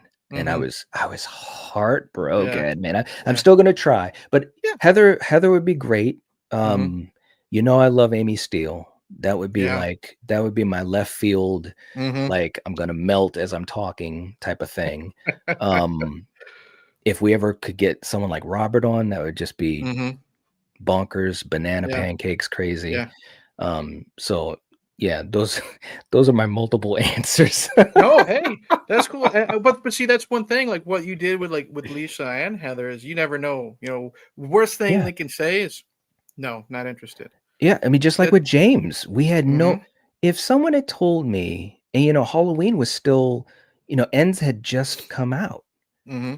so like Halloween was still like right on everyone's radar. If someone had told us or told me that we were going to get the chance to interview James Jude Courtney for, I think it was like an hour and 15 minutes. Yeah. It was crazy. And I don't, I still don't know how it came together the way it did, bro. Hmm. Like I was so lost in the moment. I remember, you know, Corey was so emotional. She was Yeah. tearing up, and It was cute. Yeah. yeah, it was just crazy. So you just never know. But I will Hmm. say this, I'm just so thankful, you know, to be able to talk to the people I've talked to. You know, Hmm. Catherine Mary Stewart, lovely lady, and I've Yeah. loved Night of the Comment and her stuff since I was a kid. And you know, she's texted me every once in a while saying, Yeah. "How are you doing?" I'm like, Yeah. "This is freaking crazy. This is like, I mean, not only you're talking about a childhood crush, but you loved her movies and her Hmm. movies meant something to you." So, Hmm. you know, this platform, you know, I've said it before, it's truly we're lucky, you know, it truly is a blessing. All the ups and downs, at the end of the day, it's a blessing to be able to do this and to be able to touch people's lives the way we do, and get a chance sometimes to talk to Hmm. people that inspired us, you Yeah. know? That's what I tell a lot of people, like, because a lot of the interviews I do on this is wrestling, because I'm in the independent wrestling community, the deathmatch wrestlers and stuff like that. And Hmm. I'm just like, you know what? Fuck it. I'm just gonna Facebook message them. Yeah. Hey, I'm busy this day. I got dates this day. I'm in Japan, but in 2 months, I'll be Hmm. back. Let's set something up. And Yeah. boom. Like I said, Yeah. worst case scenario, interviews aren't my thing. Hmm. It might suck, but it is what it is. Yeah. You got to just, lack of a better term, shit or get off the pot. You know what I Right. mean? It's true. Um, so you mentioned conventions. Mm. Do you have a big geek out moment where you're just one of those, you met the cream of the cream of the crop? You know what I mean? And you're just maybe stumbling over words. You can't believe that you've met this person, getting their autograph. Was there any? Did you ever have one moment at a convention? Because you've been to a few of them, I know. Yeah, yeah, yeah. We've been fortunate enough to have gone to three of them. It's been great, man. I say it all the time. People, go to conventions if you've ever wanted to. Just do it, Hmm. please.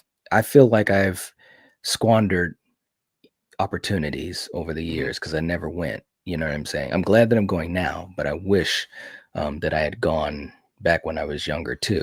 I've probably had a couple of moments like that, bro. I'm not Hmm. gonna lie.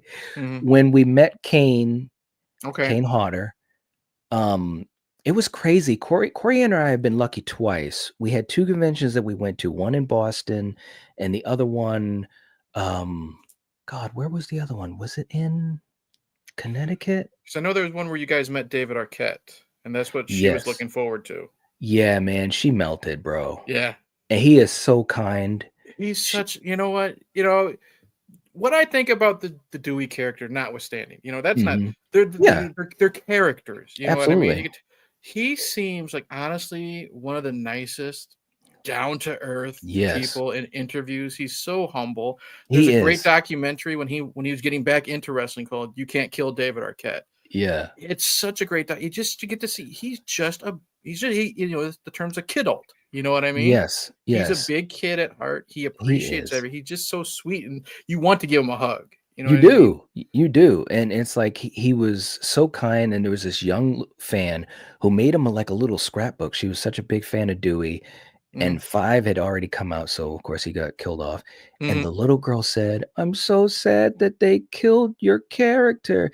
And the Hmm. smile on his face, it was so damn genuine. Like Hmm. That's the I perfect word with I him. think all of us in the room, because they brought us into like a conference room to meet with him. You know, one row at a time would Hmm. get up and be in line, and I swear to God, it was like the whole room started to get teary eyed because it was such a sweet moment with him and this little girl that might have been only maybe 9.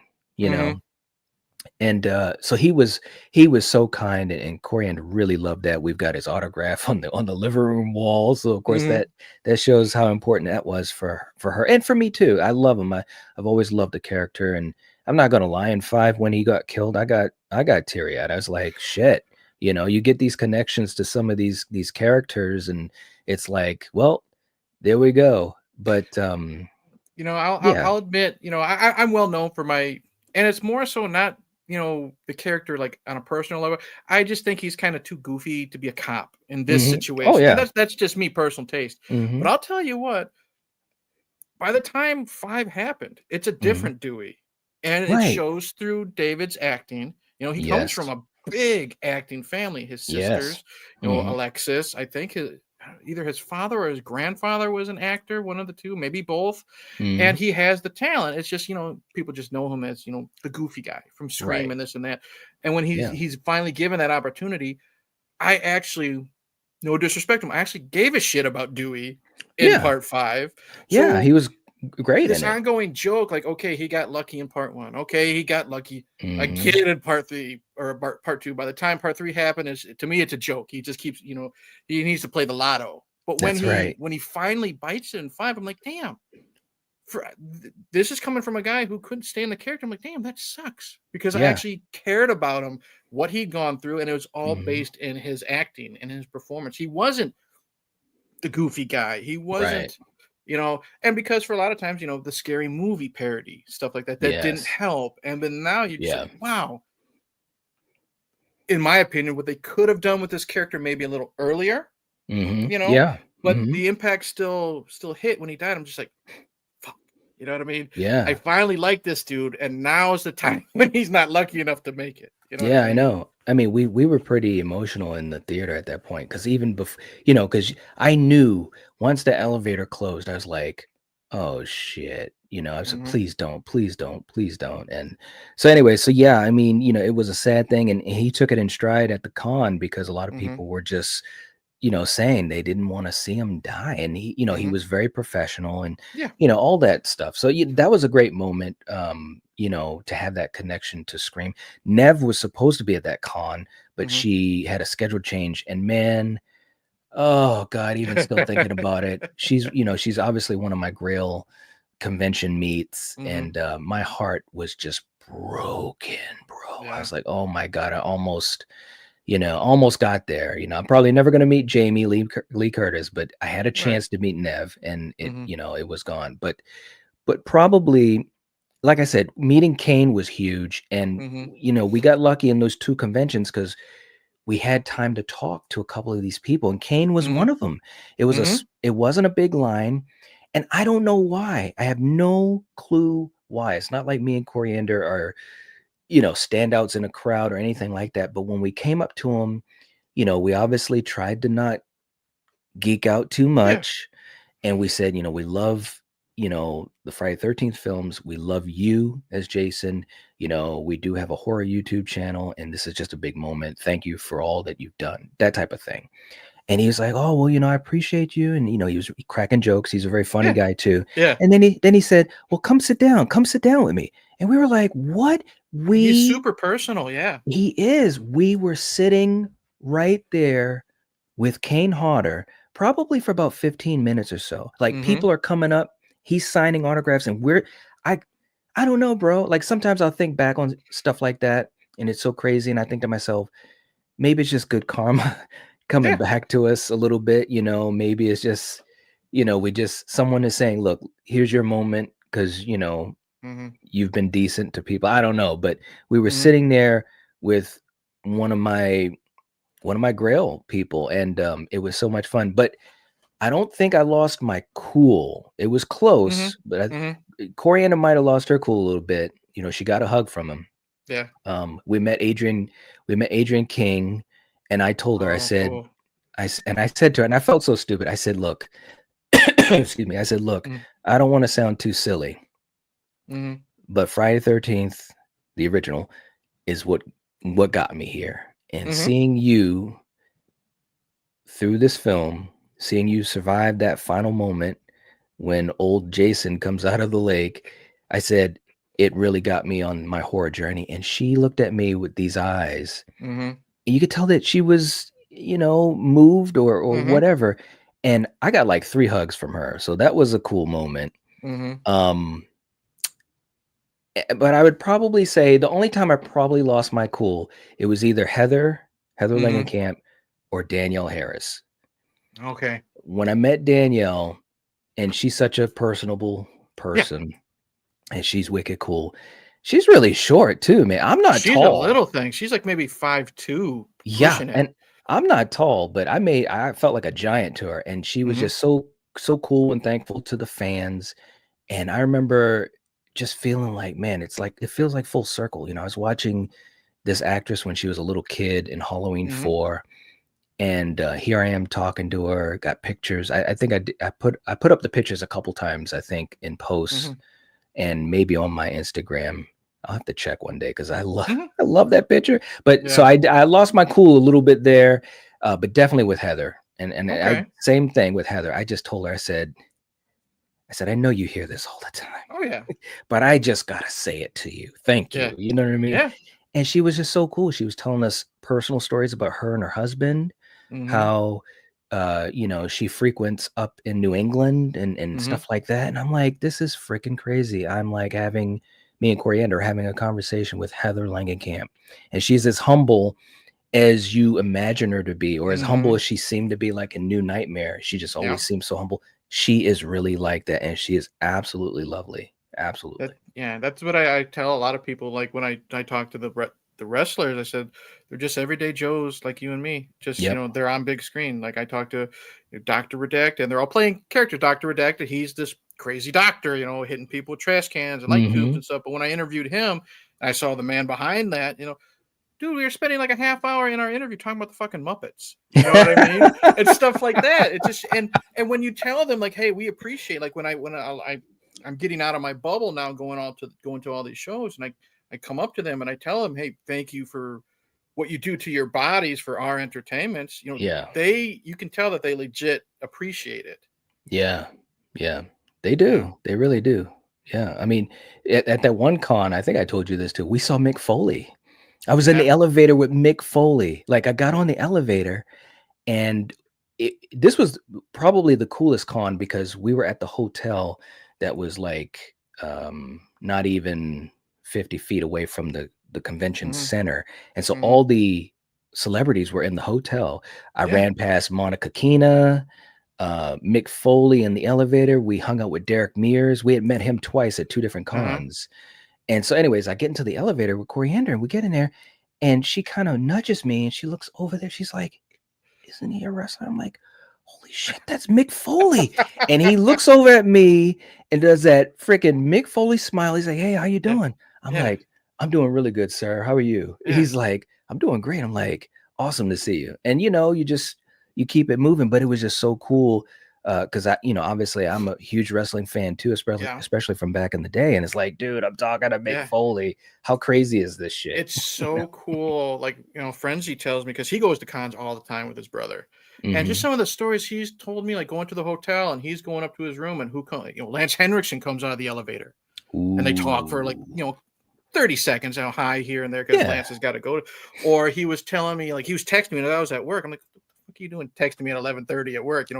Dude, I'm in the bar at the hotel and like to my left, Robert Englund's having a glass of wine and eating a hamburger. You know what I mean? Shit like that. Or he was jealous at one of his brothers. This was when Tim Curry was, healthier.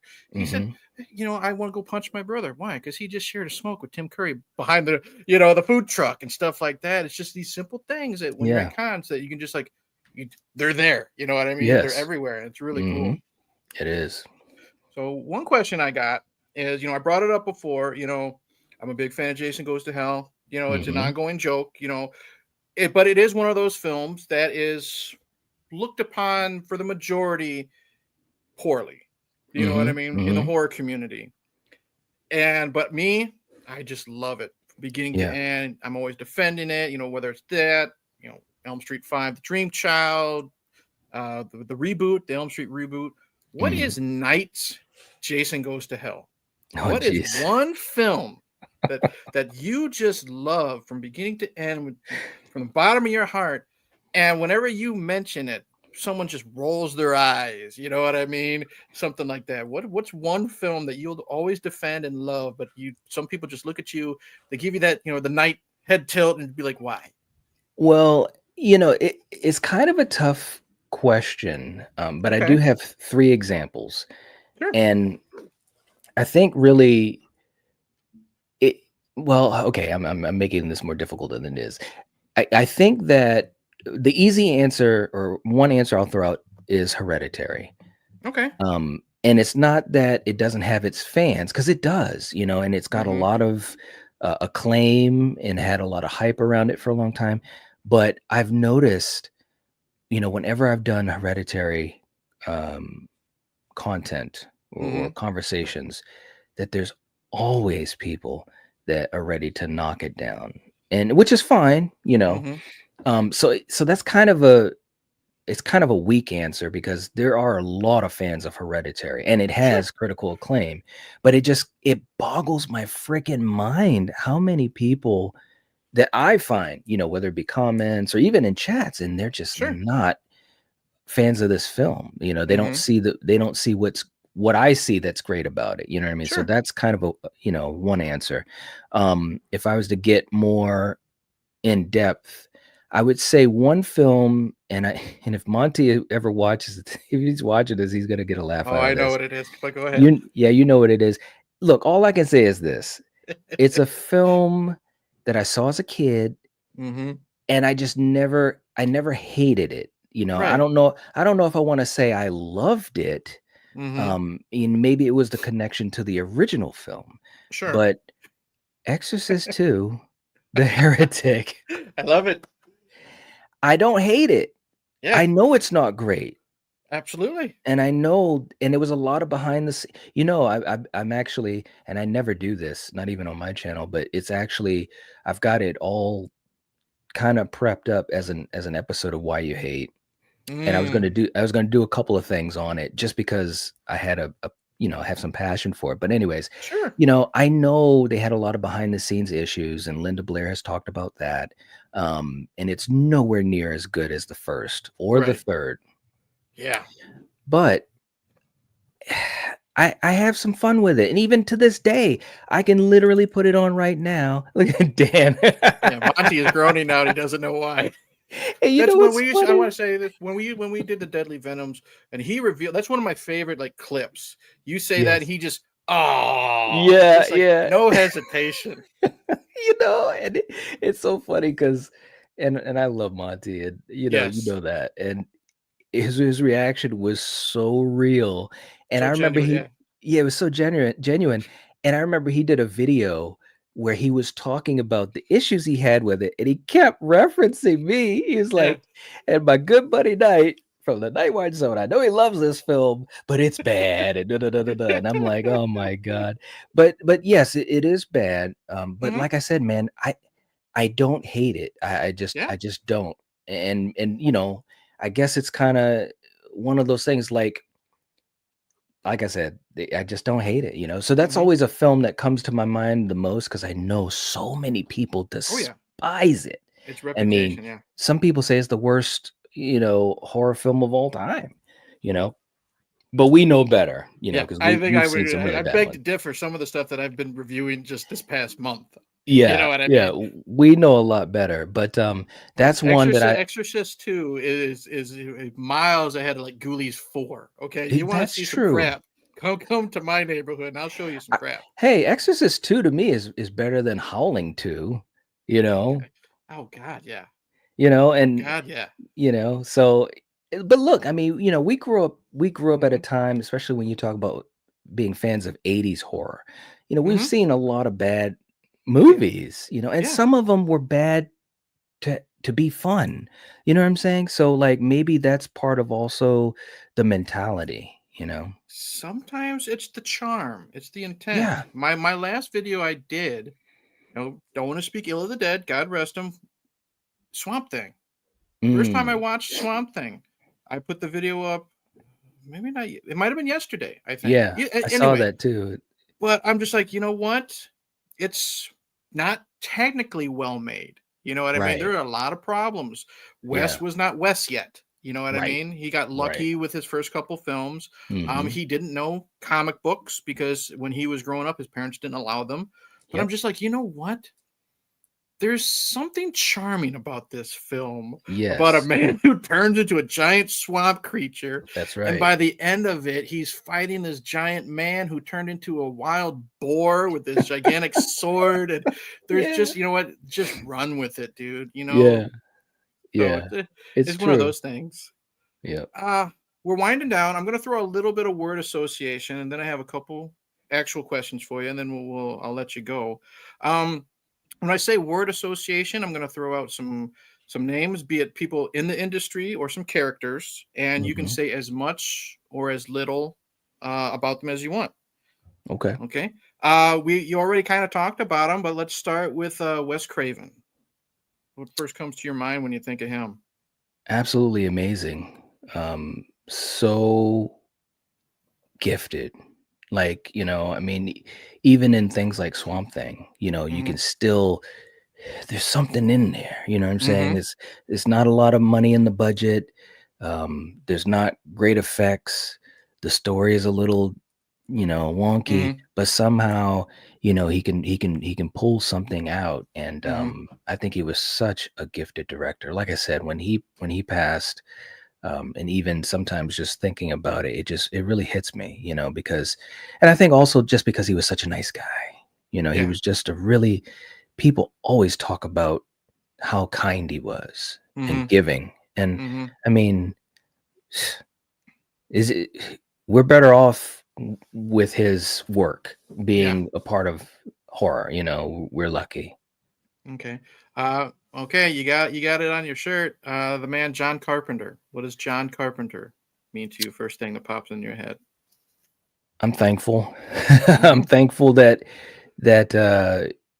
he just did what he did, man. He wasn't very trusting of big studios. He obviously Mm-hmm. had some tough scenarios with studio filmmaking. Most of his films were not successful, you Right.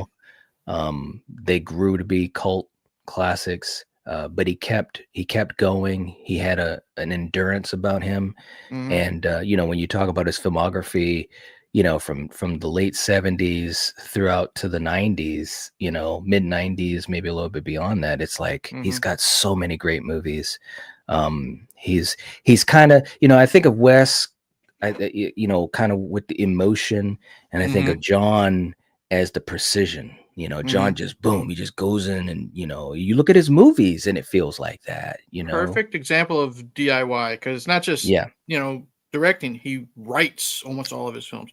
The Yeah. music is all Yes. whether it's a stage name or not. It's Yep. usually John Carpenter. Yeah. And he's got Yeah. so many memorable themes, not just Halloween, but They Live. Mhm. There's something to They Live, so Oh, subtle. yeah. I just watched that the Escape other from New night. York. You know what I mean? Such a Mhm. subtle type of theme. Mhm. And then the Yep. fact that I I don't want to geek out. Like Carpenter for me, movie wise, is hit and miss. You know what I mean? But Mhm. I just love the fact that he's also out touring as Yeah. a musician. Who Yeah. would have thought that? The fact that, like I Right? said, he doesn't want to talk Halloween anymore, and I don't blame Right. him. I He's don't tired either. of it. But man, you talk basketball or Xbox, he will talk your ear off, and you Yep. don't expect that from the guy who created Halloween and Right. They Live and stuff like that. Exactly. Yeah. I mean, if you ever get a chance to see his concert footage on YouTube, I'll never forget. First time I saw some of his footage, and he was doing Escape from New York. He was doing all of his themes, and Hmm. he's just sitting there jamming out. And in the back, they got the big screen with Yep. moments from the movies, Hmm. and I'm just geeking out, and the crowd is loving it. I'm like, oh my god, this guy is still moving hearts at Yep. his age And you through know another what? medium, which is music.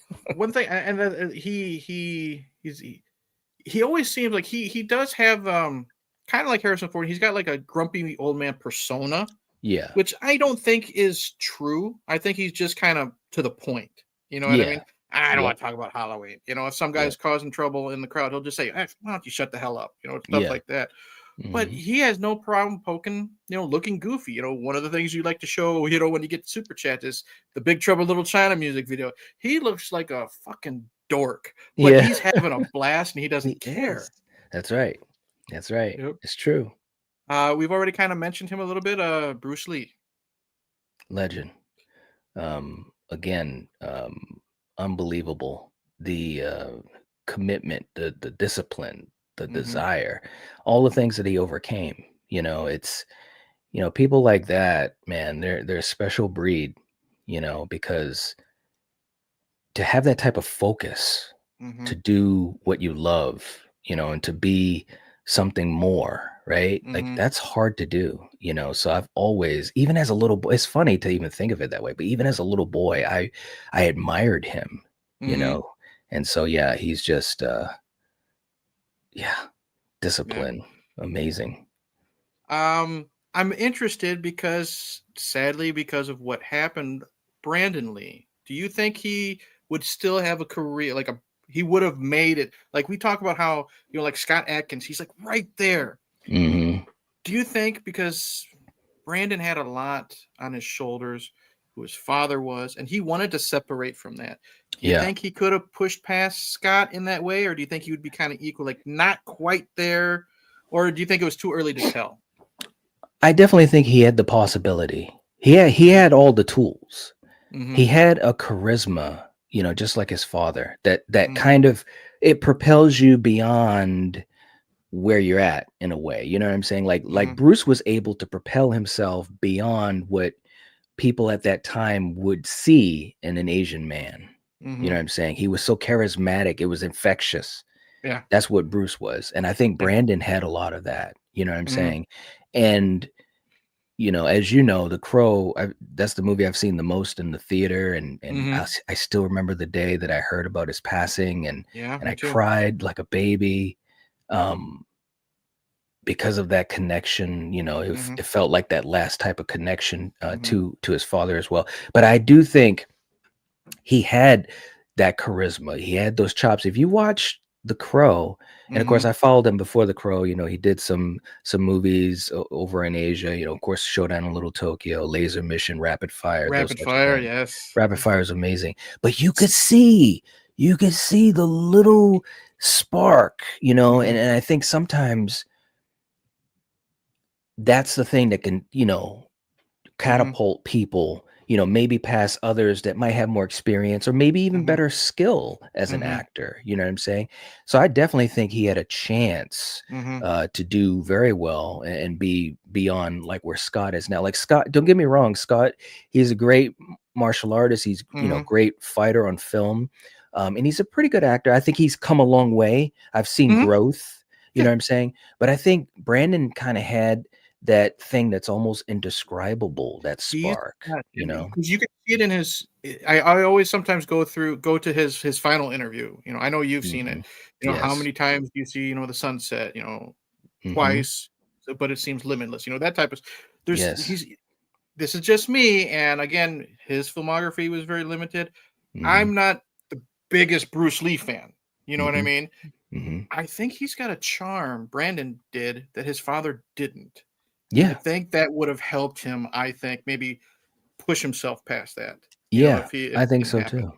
Yeah, and he wasn't going to pigeonhole himself Right. in just being the son of Bruce Lee, and I think that was Mhm. important too, because Mhm. it could have been easy to say, "Okay, well, I'm just gonna, I'm the son of Bruce Lee. I'm gonna fight and fight, fight," and he Yeah. wanted to stretch himself, and Mhm. in The Crow, he wanted to stretch himself as far as what he was doing, and so I do think he had that certain something. I think he would have been very successful. I really do. Okay. A few more. Chuck Norris. Oh, 80, he's Chuck, 80 years old. He could still kick the shit out of anyone. he could. He, he is unreal. Mhm. He's unreal. I think that Chuck is such a special artist. He's such a special actor. He came from his career, like he was a really important bridge. You know Mhm. what I'm saying? Because he was a bridge between Bruce and all of that stuff into the 80s action, Mhm. alongside Stallone and all those guys. And, he navigated it the best he could. And obviously, after he was, done doing his movies, doing things like Walker, Yeah. which is still a fantastic show. My dad still watches Walker. Mhm. Um, and obviously doing all the things he did with fitness and so forth. Mhm. So it's like, like, wow, man, like he just keeps on going to the next Yep. thing. It's like, Yep. that's amazing to have that type of a drive, but Yeah. it makes sense, man. Like I said with Bruce, you got to have a drive, Yeah. to be a good martial artist. You have to, or else you just Hmm. can't keep building your skill. So yeah, Hmm. Chuck is a legend as well. Nice. A few more. I'm actually, because like I said, sometimes when I get ready for work, I listen to your older streams. Mm, Um, One of my favorite movie characters of all time, John Rambo. yeah. What comes to your head when you hear John Rambo? Because now we're going to talk to a couple movie characters. I think of my mom, Hmm. you know, I think of my dad as well, but I'll never forget my mom came home one night and she had a copy of First Blood, Mm, and I had no idea what it was, right. and I'm like, okay, I was a kid or whatever. And we watched it and I was just like mesmerized by Hmm. this guy, you know what I'm saying? Yeah. And I've loved that movie since I was a kid. Obviously when we've talked about it on the Hmm. channel and we went through the whole franchise and ranked them. Right. And I remember at the end, I was saying to Kill and Coriander, I was like, man, I'm sad that we're at the end of this thing. We got emotional about it. You know what I'm saying? It was like, it's crazy when you love movies like that. He's one of those from beginning. So First Blood all the way to Last Blood, and I think Hmm. Last Blood deserves more love than it gets. To be I honest, this agree. last rewatch I did, I put Hmm. Last Blood like right under First Blood, so number two Mm. ranking for me because I Hmm. like the drama more. You know what I mean? Yeah. Yeah. Um, John Rambo is just such a fantastic, tragic character. You got to be in the So right, tragic. you got to be in the right mind frame to watch his journey. You know what I Hmm. mean? Because a lot of stuff is hard to watch. I told Yeah. you my dad was a Vietnam vet. You know what I Hmm. mean? So I know stories is all I'll Yeah. say. And that Yeah. that monologue to Troutman, I can't even, get a job at a fucking car wash or, and to Right. paraphrase what he says, Yeah. and it shows that Stallone's underrated. You know what I He is mean? so People underrated. think of him as, Rocky or goofy shit like Demolition Man, or Yeah. people parody him because of his slur and stuff like Yeah. that. No, Yeah. go watch First Blood, Hmm. and Yeah. then part two and three are fine, but then when you get Yeah. back to the dramatic stuff, like Rambo, so part four, or Yeah. Last Blood, the drama Hmm. stuff, where he can bring it out. I'm like, He such an can. underrated actor and just a character that I love more and more when I'm in the right mind frame to watch him. Yeah, yeah, I know what you mean because as much as I watch those things, they're always in my rotation, and we're probably Coriander was just in the room. We're probably Mm, due to start watching and go through Rocky again because I try to do that every year. hmm. And I got her into it to like watch Nice. him all the way through. Like she Yeah. obviously knew who Rocky was and Yeah. saw bits and this and that, but got her to watch the whole thing and she loved it. And I was Hmm. like, I'm glad that I love you because this is awesome that we can connect this way. Yep. And but yeah, that scene in First Blood, I mean, I still get teary-eyed watching it. It Hmm. still gets me emotional, because you think about his struggle, but you think about all the others that had Yes. gone through that struggle, you know what I'm saying? And And so it's a true story.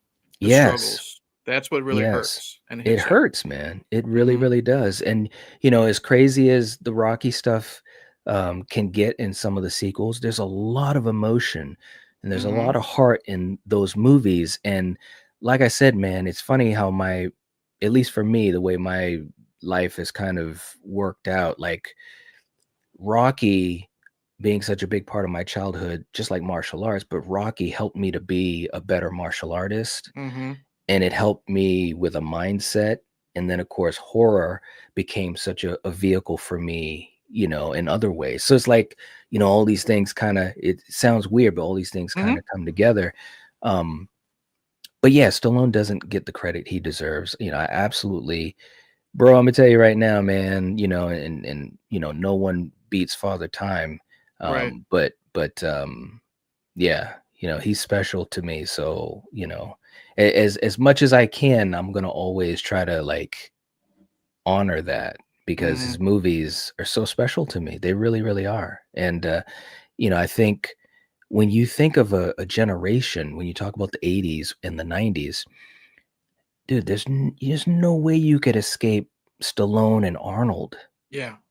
You just can't. No, no. I mean, people know their names at least. If they weren't big fans or Mhm. watching their movies, you know who they are. Yeah. And You don't have they to see a single, any Terminator. My daughter has never. Well, she's 13. She can, air quotes, watch them now. You know what I mean? Mhm. They're tame by today's standards. But if I say Arnold Schwarzenegger, she knows the Terminator. Yeah. Yeah. She knows Stallone. Oh, he's the boxer. So she might Yeah. not remember Rocky, but she knows who he is playing. That's right. So it just That's right. transcends generations. It does, man, and it was such a big part of, of growing up. I mean, I think I still have the VHS tape of Rocky 3 that my mom Mm, recorded off of a friend, nice. and, like I said, man, they're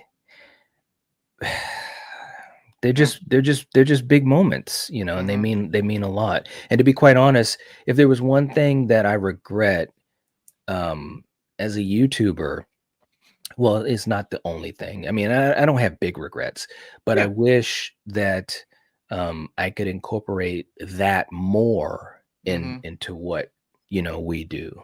You know what I'm Hmm. saying? But of course, YouTube being what it is, it's tough. It's really tough. Right. But anytime I get a chance to acknowledge it or Hmm. talk about it or something like this, I just got to be honest, man. It was fun growing up when I did, because Hmm. we had a lot of great movies and some great movie heroes to look at, Yeah. to be inspired by. Yeah. That's a great segue.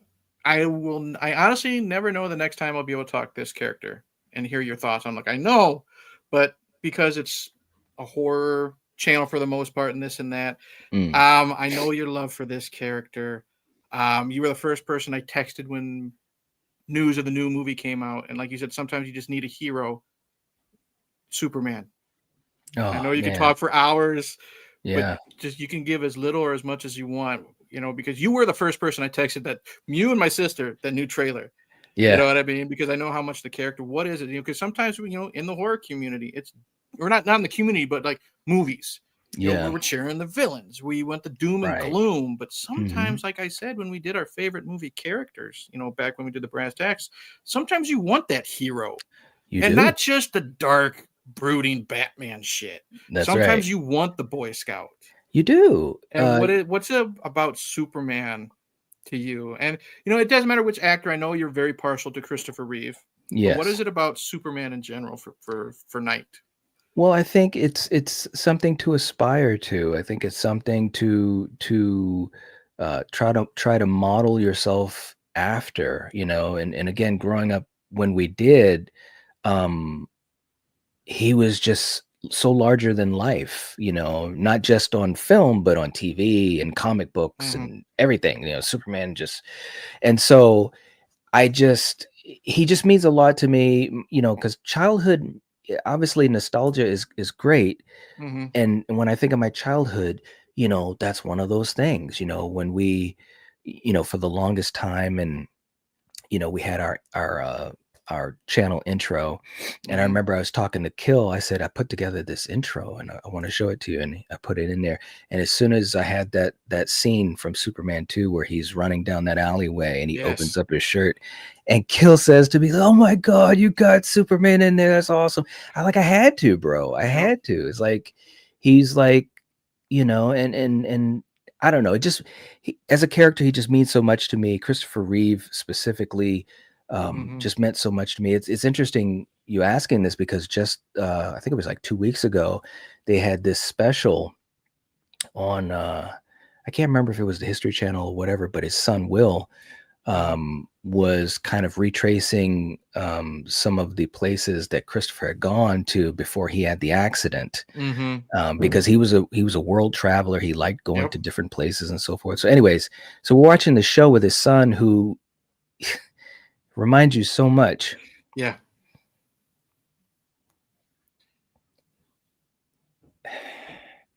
And I'm watching this with Coriander, and I'm just like, man, Hmm. it's awesome. Yeah. Yeah. And It, and it you know, it we hits you. lost, we it does hit you, man, because Hmm. they had video of Christopher, Hmm.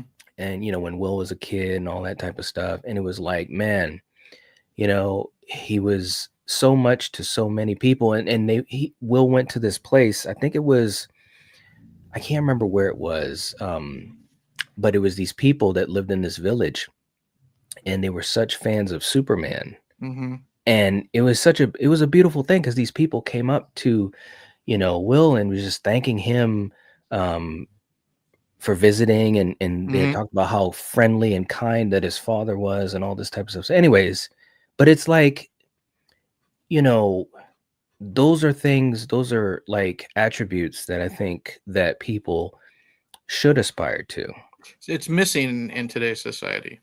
It really is, man, because, and don't get me wrong, I love, things like, obviously the Nolan Batman Yeah. films, and even the new Batman, and Henry Cavill's Superman is, it's Mm-hmm. all great. But, it's cool to also think that there can be that, I don't want to say, well, I guess it is the Boy Scout type of vibe, Yeah. whatever it is, and Do it's what's right. like, Yeah. yeah, just do what's right because that's what you're supposed to do, and being friendly to people just Mm-hmm. because you want to be, not because you feel as though you have to be or you're forced to be. Right. You know what I'm saying? And I've so always said, it takes no effort to be a nice guy. It takes effort to be an asshole. You know it's what I mean? so true, man. It's so true. And so, like I said, Superman's always been a special character for me because I remember the first time I saw it on TV, network TV, and I was just amazed by it. Yeah. I'm like, "Oh my god." And just those movies still just touch my heart just thinking about them. They really do. And when you told me that the new trailer was up, I was just like, "Oh man, oh man." And I'm watching the Mm-hmm. trailer and I'm expecting it to be good. I'm watching the trailer, and as soon as you could hear that music, man, I just got teary-eyed, bro. I just Mm-hmm. like, this is special stuff. So, Yeah. yeah. Awesome. Thank you for that. Final one. Then I got two questions. I'm going to let you go. You already mentioned them. You could say as much or as little. You've already been here 2 hours, which I appreciate. No Rocky problem. Balboa. Ugh, he's everything. Yeah. Same thing as Superman, except for the fact that with Rocky, watching those movies, it was such a family thing. My Mm-hmm. parents loved Rocky. I remember the first time we saw Rocky 3, and we went to the theater to see Rocky 4, and Okay. we were all cheering in the theater like it was a real fight, and like I said, I think that it helped me a lot with, physical activity, and I Mm-hmm. just love those movies so much. I mean, I could talk about those movies Right. forever. I know. They're just But so I had to good. throw the name in there for you. Yeah. All right. Putting you on the spot. You can agree with me or not. Yeah. I say yes. Is Rocky 2 better than Rocky? Oh man, that's so And tough. not just because he wins the belt at the end. That's an Right. easy way to go yes. I say, in my opinion, there's more emotion. Mm, Because he still doesn't feel worthy. right. There's the problems with Adrian, the health Yeah. problems with her, the Yep. health problems with the baby, him somewhat losing faith, Mickey Mhm. trying to get him back into it. And in my opinion, it's probably the best final sequence in a Rocky film, non-boxing or street fight wise. I'm talking Rocky 5 has a street fight. It's because of the interaction, in my opinion, of Talia Shire and Burt Young when they're watching the movie. And that That was just was good. added. It's just the emotion of her and Paulie, and we've he becomes the comic relief. Yeah. Parts 1 and 2, he's still that grumbly asshole. You know what I Yeah. mean? Mhm. But his emotion, like I love when Rocky gets, it's the 10 count. He beats the 10 count. The best scene is the emotion when she jumps out of the chair and Yeah. she's, putting her hands. He's got a beer in his hand, and I don't know Yeah. if he did it on purpose or not. But Burt Young just chucks that bottle behind him, and he's just, and the way he's yelling, "Get up, Rocky!" to the TV, that Yes, I think yes. helps push the sequel above the original to me. Well,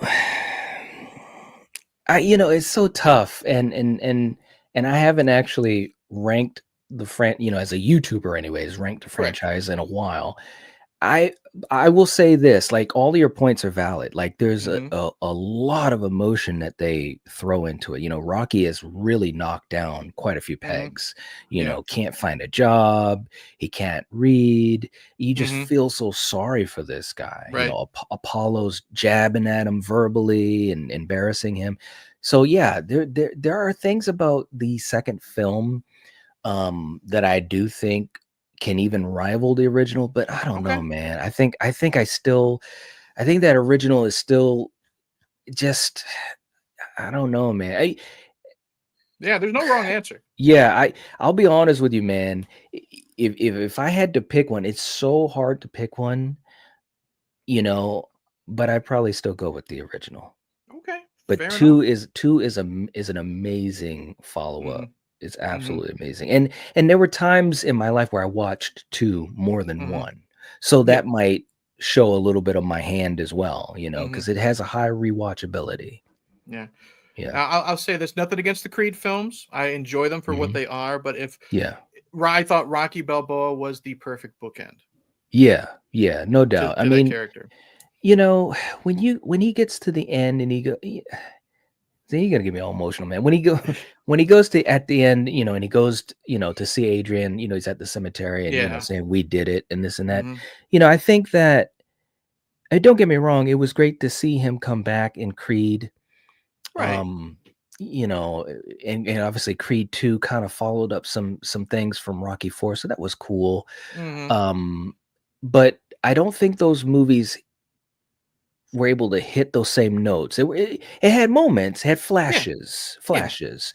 But, the Rocky films are just so special, and a big part of it was him. He was Yes. such a likable character. With That's all of his we. flaws, he That's was the thing. And Adonis, he had a hard upbringing, the chip on his right. shoulder, dealing with all that, and he, as a character, wasn't as likable. Now, obviously, some of that is the dramatic effect because he Yeah. goes through an arc, and that's Mhm. cool. But the thing about those Rocky films is that he was just such a lovable character, bro. I mean, like, That's yeah, one thing I always tell people. I said because they think it's a boxing. They think they're boxing movies. They're right, not. They're a movie about a boxer. There's a big right, difference. And I will say this, as the movies went on, they got a little bit more. I don't know if cartoony is the right term, but yeah, less serious. It was more on yeah, the fights and the fun stuff. yeah, But Rocky Balboa focused more on the character of Rocky. He's always visiting Adrian. He visited her every day. That's why he had the yeah, freaking chair in the tree. yep, You know what I mean? And the best part is he didn't. Sure he lost the fight. The yeah, best part is about that character. He didn't give a shit. The right. bell rang. He left. He told everybody goodbye. He didn't care. Yeah, it was a great way to end it. It made Hmm. sense, and, I think it was a perfect way to end it, you know? Yeah. It really was. Well, speaking of ending it, I always end these sessions with two questions. Okay, they're the same Okay. exact questions. Now you got the house to yourself. No Mhm, coriander, no kids, no streams. mhm, For some reason, you can say either the night or the weekend. You don't have to mhm. go to work. What does night do to relax? Wow. Well, I mean, usually I w it sounds kinda cliche, but usually I will put No. on a movie or something. Hmm. Yeah, there's no Maybe every wrong answer. My yeah. friend Melissa, who I interviewed, she said she will veg on Little House on the Prairie. So there's no wrong answer, She cliche really or not. said that? Yeah, yeah, Holy crap. yeah. That's how she Wow. relaxes. She'll put on Little House on the Prairie marathon. So there's I no didn't wrong answer. I did not know that. Do you know Yeah, that, like, coriander has gotten me so into Little House on the Prairie? I my kid wife did too. you When we not. Are you first started serious? dating, when me and my wife first started dating, it was always the Golden Girls Yeah. and Little House on the Prairie. Because I had my deathmatch wrestling, I had my horror movies. Okay, then Right. I would go to her house and sleep over there, and it was Yeah. always Golden Girls and Little House on the Prairie every day. Yeah. Yeah, Yeah. It's crazy, man, 'cause, I never I watched it a little bit when I was a yeah, kid, and I knew about it, but I never really watched it. yeah. And just within the last, I don't know, maybe, I don't know, 6 months, 7 months, Sure. whatever it's been, Bro, I've watched every episode at least twice, if not 3 times. Yeah.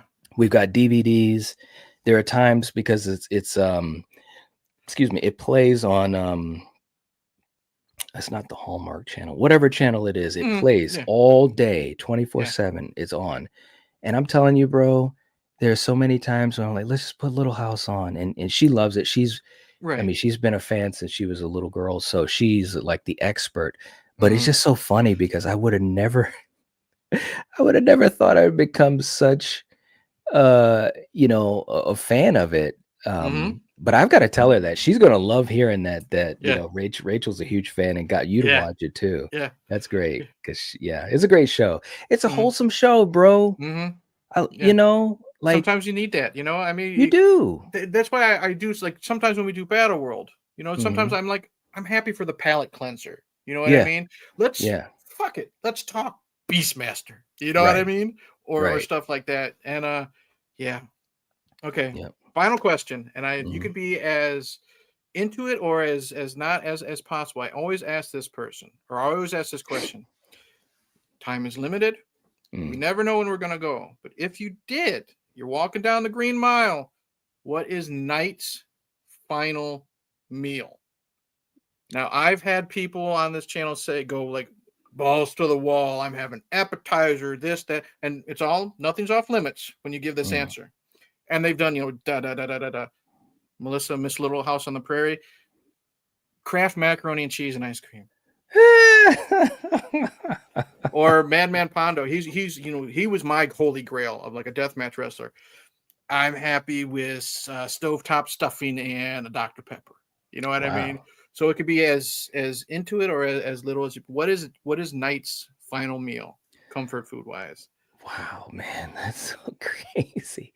It probably would be something homey, like I love turkey, like Thanksgiving meal type food, like Mm-hmm. turkey, mashed potatoes with gravy, stuffing, some type of rolls or biscuits, Mm-hmm. cranberry sauce, um, maybe a vegetable in there. I just love that type of food. Mm-hmm. Um, The comfort food. and it's comfort food, man, Yeah. and I could obviously have and I do drink soda. Mm-hmm. That's one of my vices. So I probably would have a soda with it, Mm-hmm. I Yeah. guess.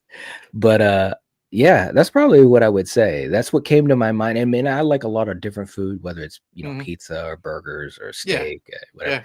But it's something always special about the turkey, Yeah. and maybe because I think of family, and Mm-hmm. associate it with that, with Yeah. Thanksgiving or whatever. But yeah, I think that's what I would do.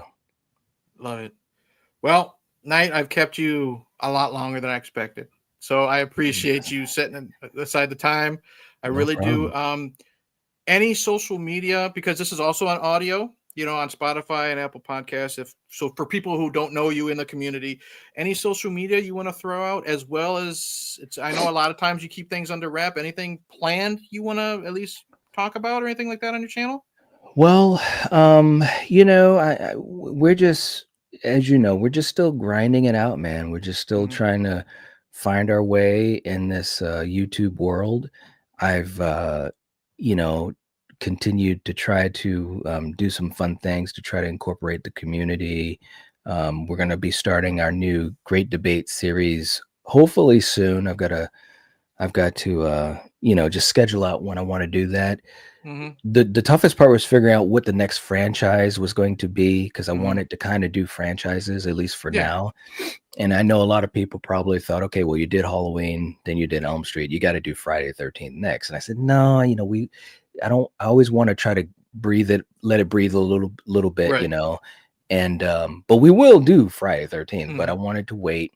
Okay. And so I think we're going, and I'm still, and I do this, that. Yeah. I'm still kind of a little back and forth on it, but I think I know what we're going to do next, and it's probably something that no one would expect. And I actually got Okay. this as an idea from a very good friend of the channel and the community, and I Okay. thought to myself, man, I never thought of that for the next debate series. So I think we're going to start that soon.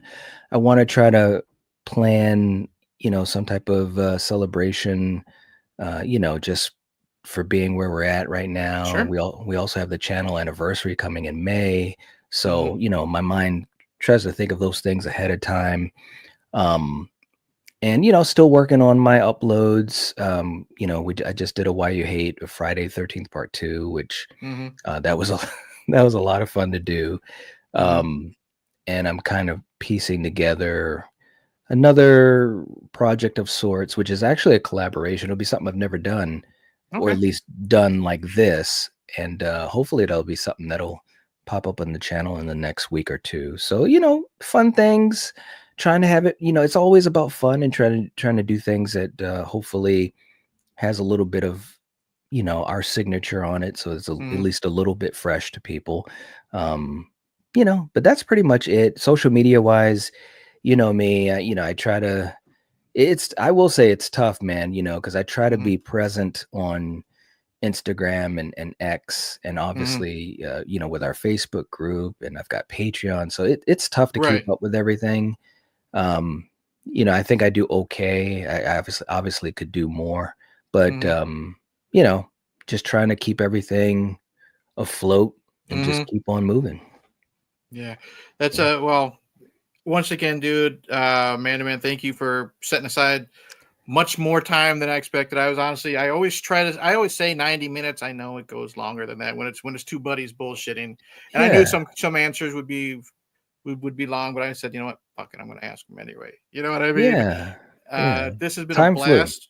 Yeah, it's been a blast. I appreciate you telling some stories that I didn't know, Mm, about the family, the martial arts and stuff like that. yeah. Um, yeah, so I appreciate because I also know you are a private man at times, but I Yeah. appreciate you pulling back that curtain and telling me those stories. Well, I think that as far as when you're on social media, you have a lot of responsibility, not only to the people that follow you, but to Hmm. yourself and to your family and Hmm. people that you're around in your everyday to day life. And so I've always tried to be aware of that and to navigate this crazy thing as best as I can. Yeah. And I think I've done okay with it. Hmm. But again, having people that I can connect with and trust, like yourself, it's very special to me, and you know that I've said Hmm. that to you many times, and that's why, like I said tonight, I was so excited to do this to kind of just Hmm. sit back and let you drive the train and just see where we go. So Yeah. that's why the time went by so fast. So this was so much fun, and also really good questions, bro. You did Thank you. seriously. This was I've done a couple of interviews, and they're all great in their own Hmm. way.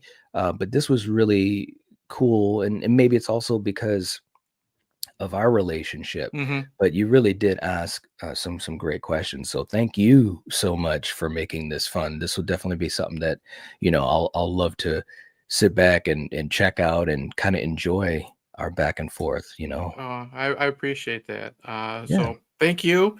Thank you to the lovely Coriander for giving you the house. So you could you Yes. sit and BS for 2.5 hours. Give her my Yes. love. I will. Thank you to everyone in the chat, past, present. Like I said, I'm not gonna name names because I will forget somebody. I always hate doing that. But I'm Eric. That's Night. Check out the Nightwatch Zone. I'm on there a lot. This will not be the last time you see Knight over here. I got some things cooking that I will talk to him offline about, not to jinx it. But it's been a lot of fun, dude, and I Yeah. appreciate you and what you do for this, not just the horror community, but for the YouTube community in general. I Oh, well, publicly thank you say so that. much. I appreciate that, man. And I just think that we're all just trying to make this thing positive and have these great connections and friendships Hmm. and stuff. So I mean, you're a big part of that too. I said that earlier. I was saying to a couple of people, I said, "Yeah, man, I'm going to be on Eric's tonight, and it's going to be a lot of fun." And he's always just so supportive, not only of Hmm. our channel, but of so many other channels. And Hmm. that's what makes this special. So you're a big part of that, whatever we want to call it, this Yeah. movement of Yeah. positivity. You're a huge part of that, bro, and it's been amazing to be a friend of Hmm. yours, and to see that and to be inspired by it too, man. So kudos to you.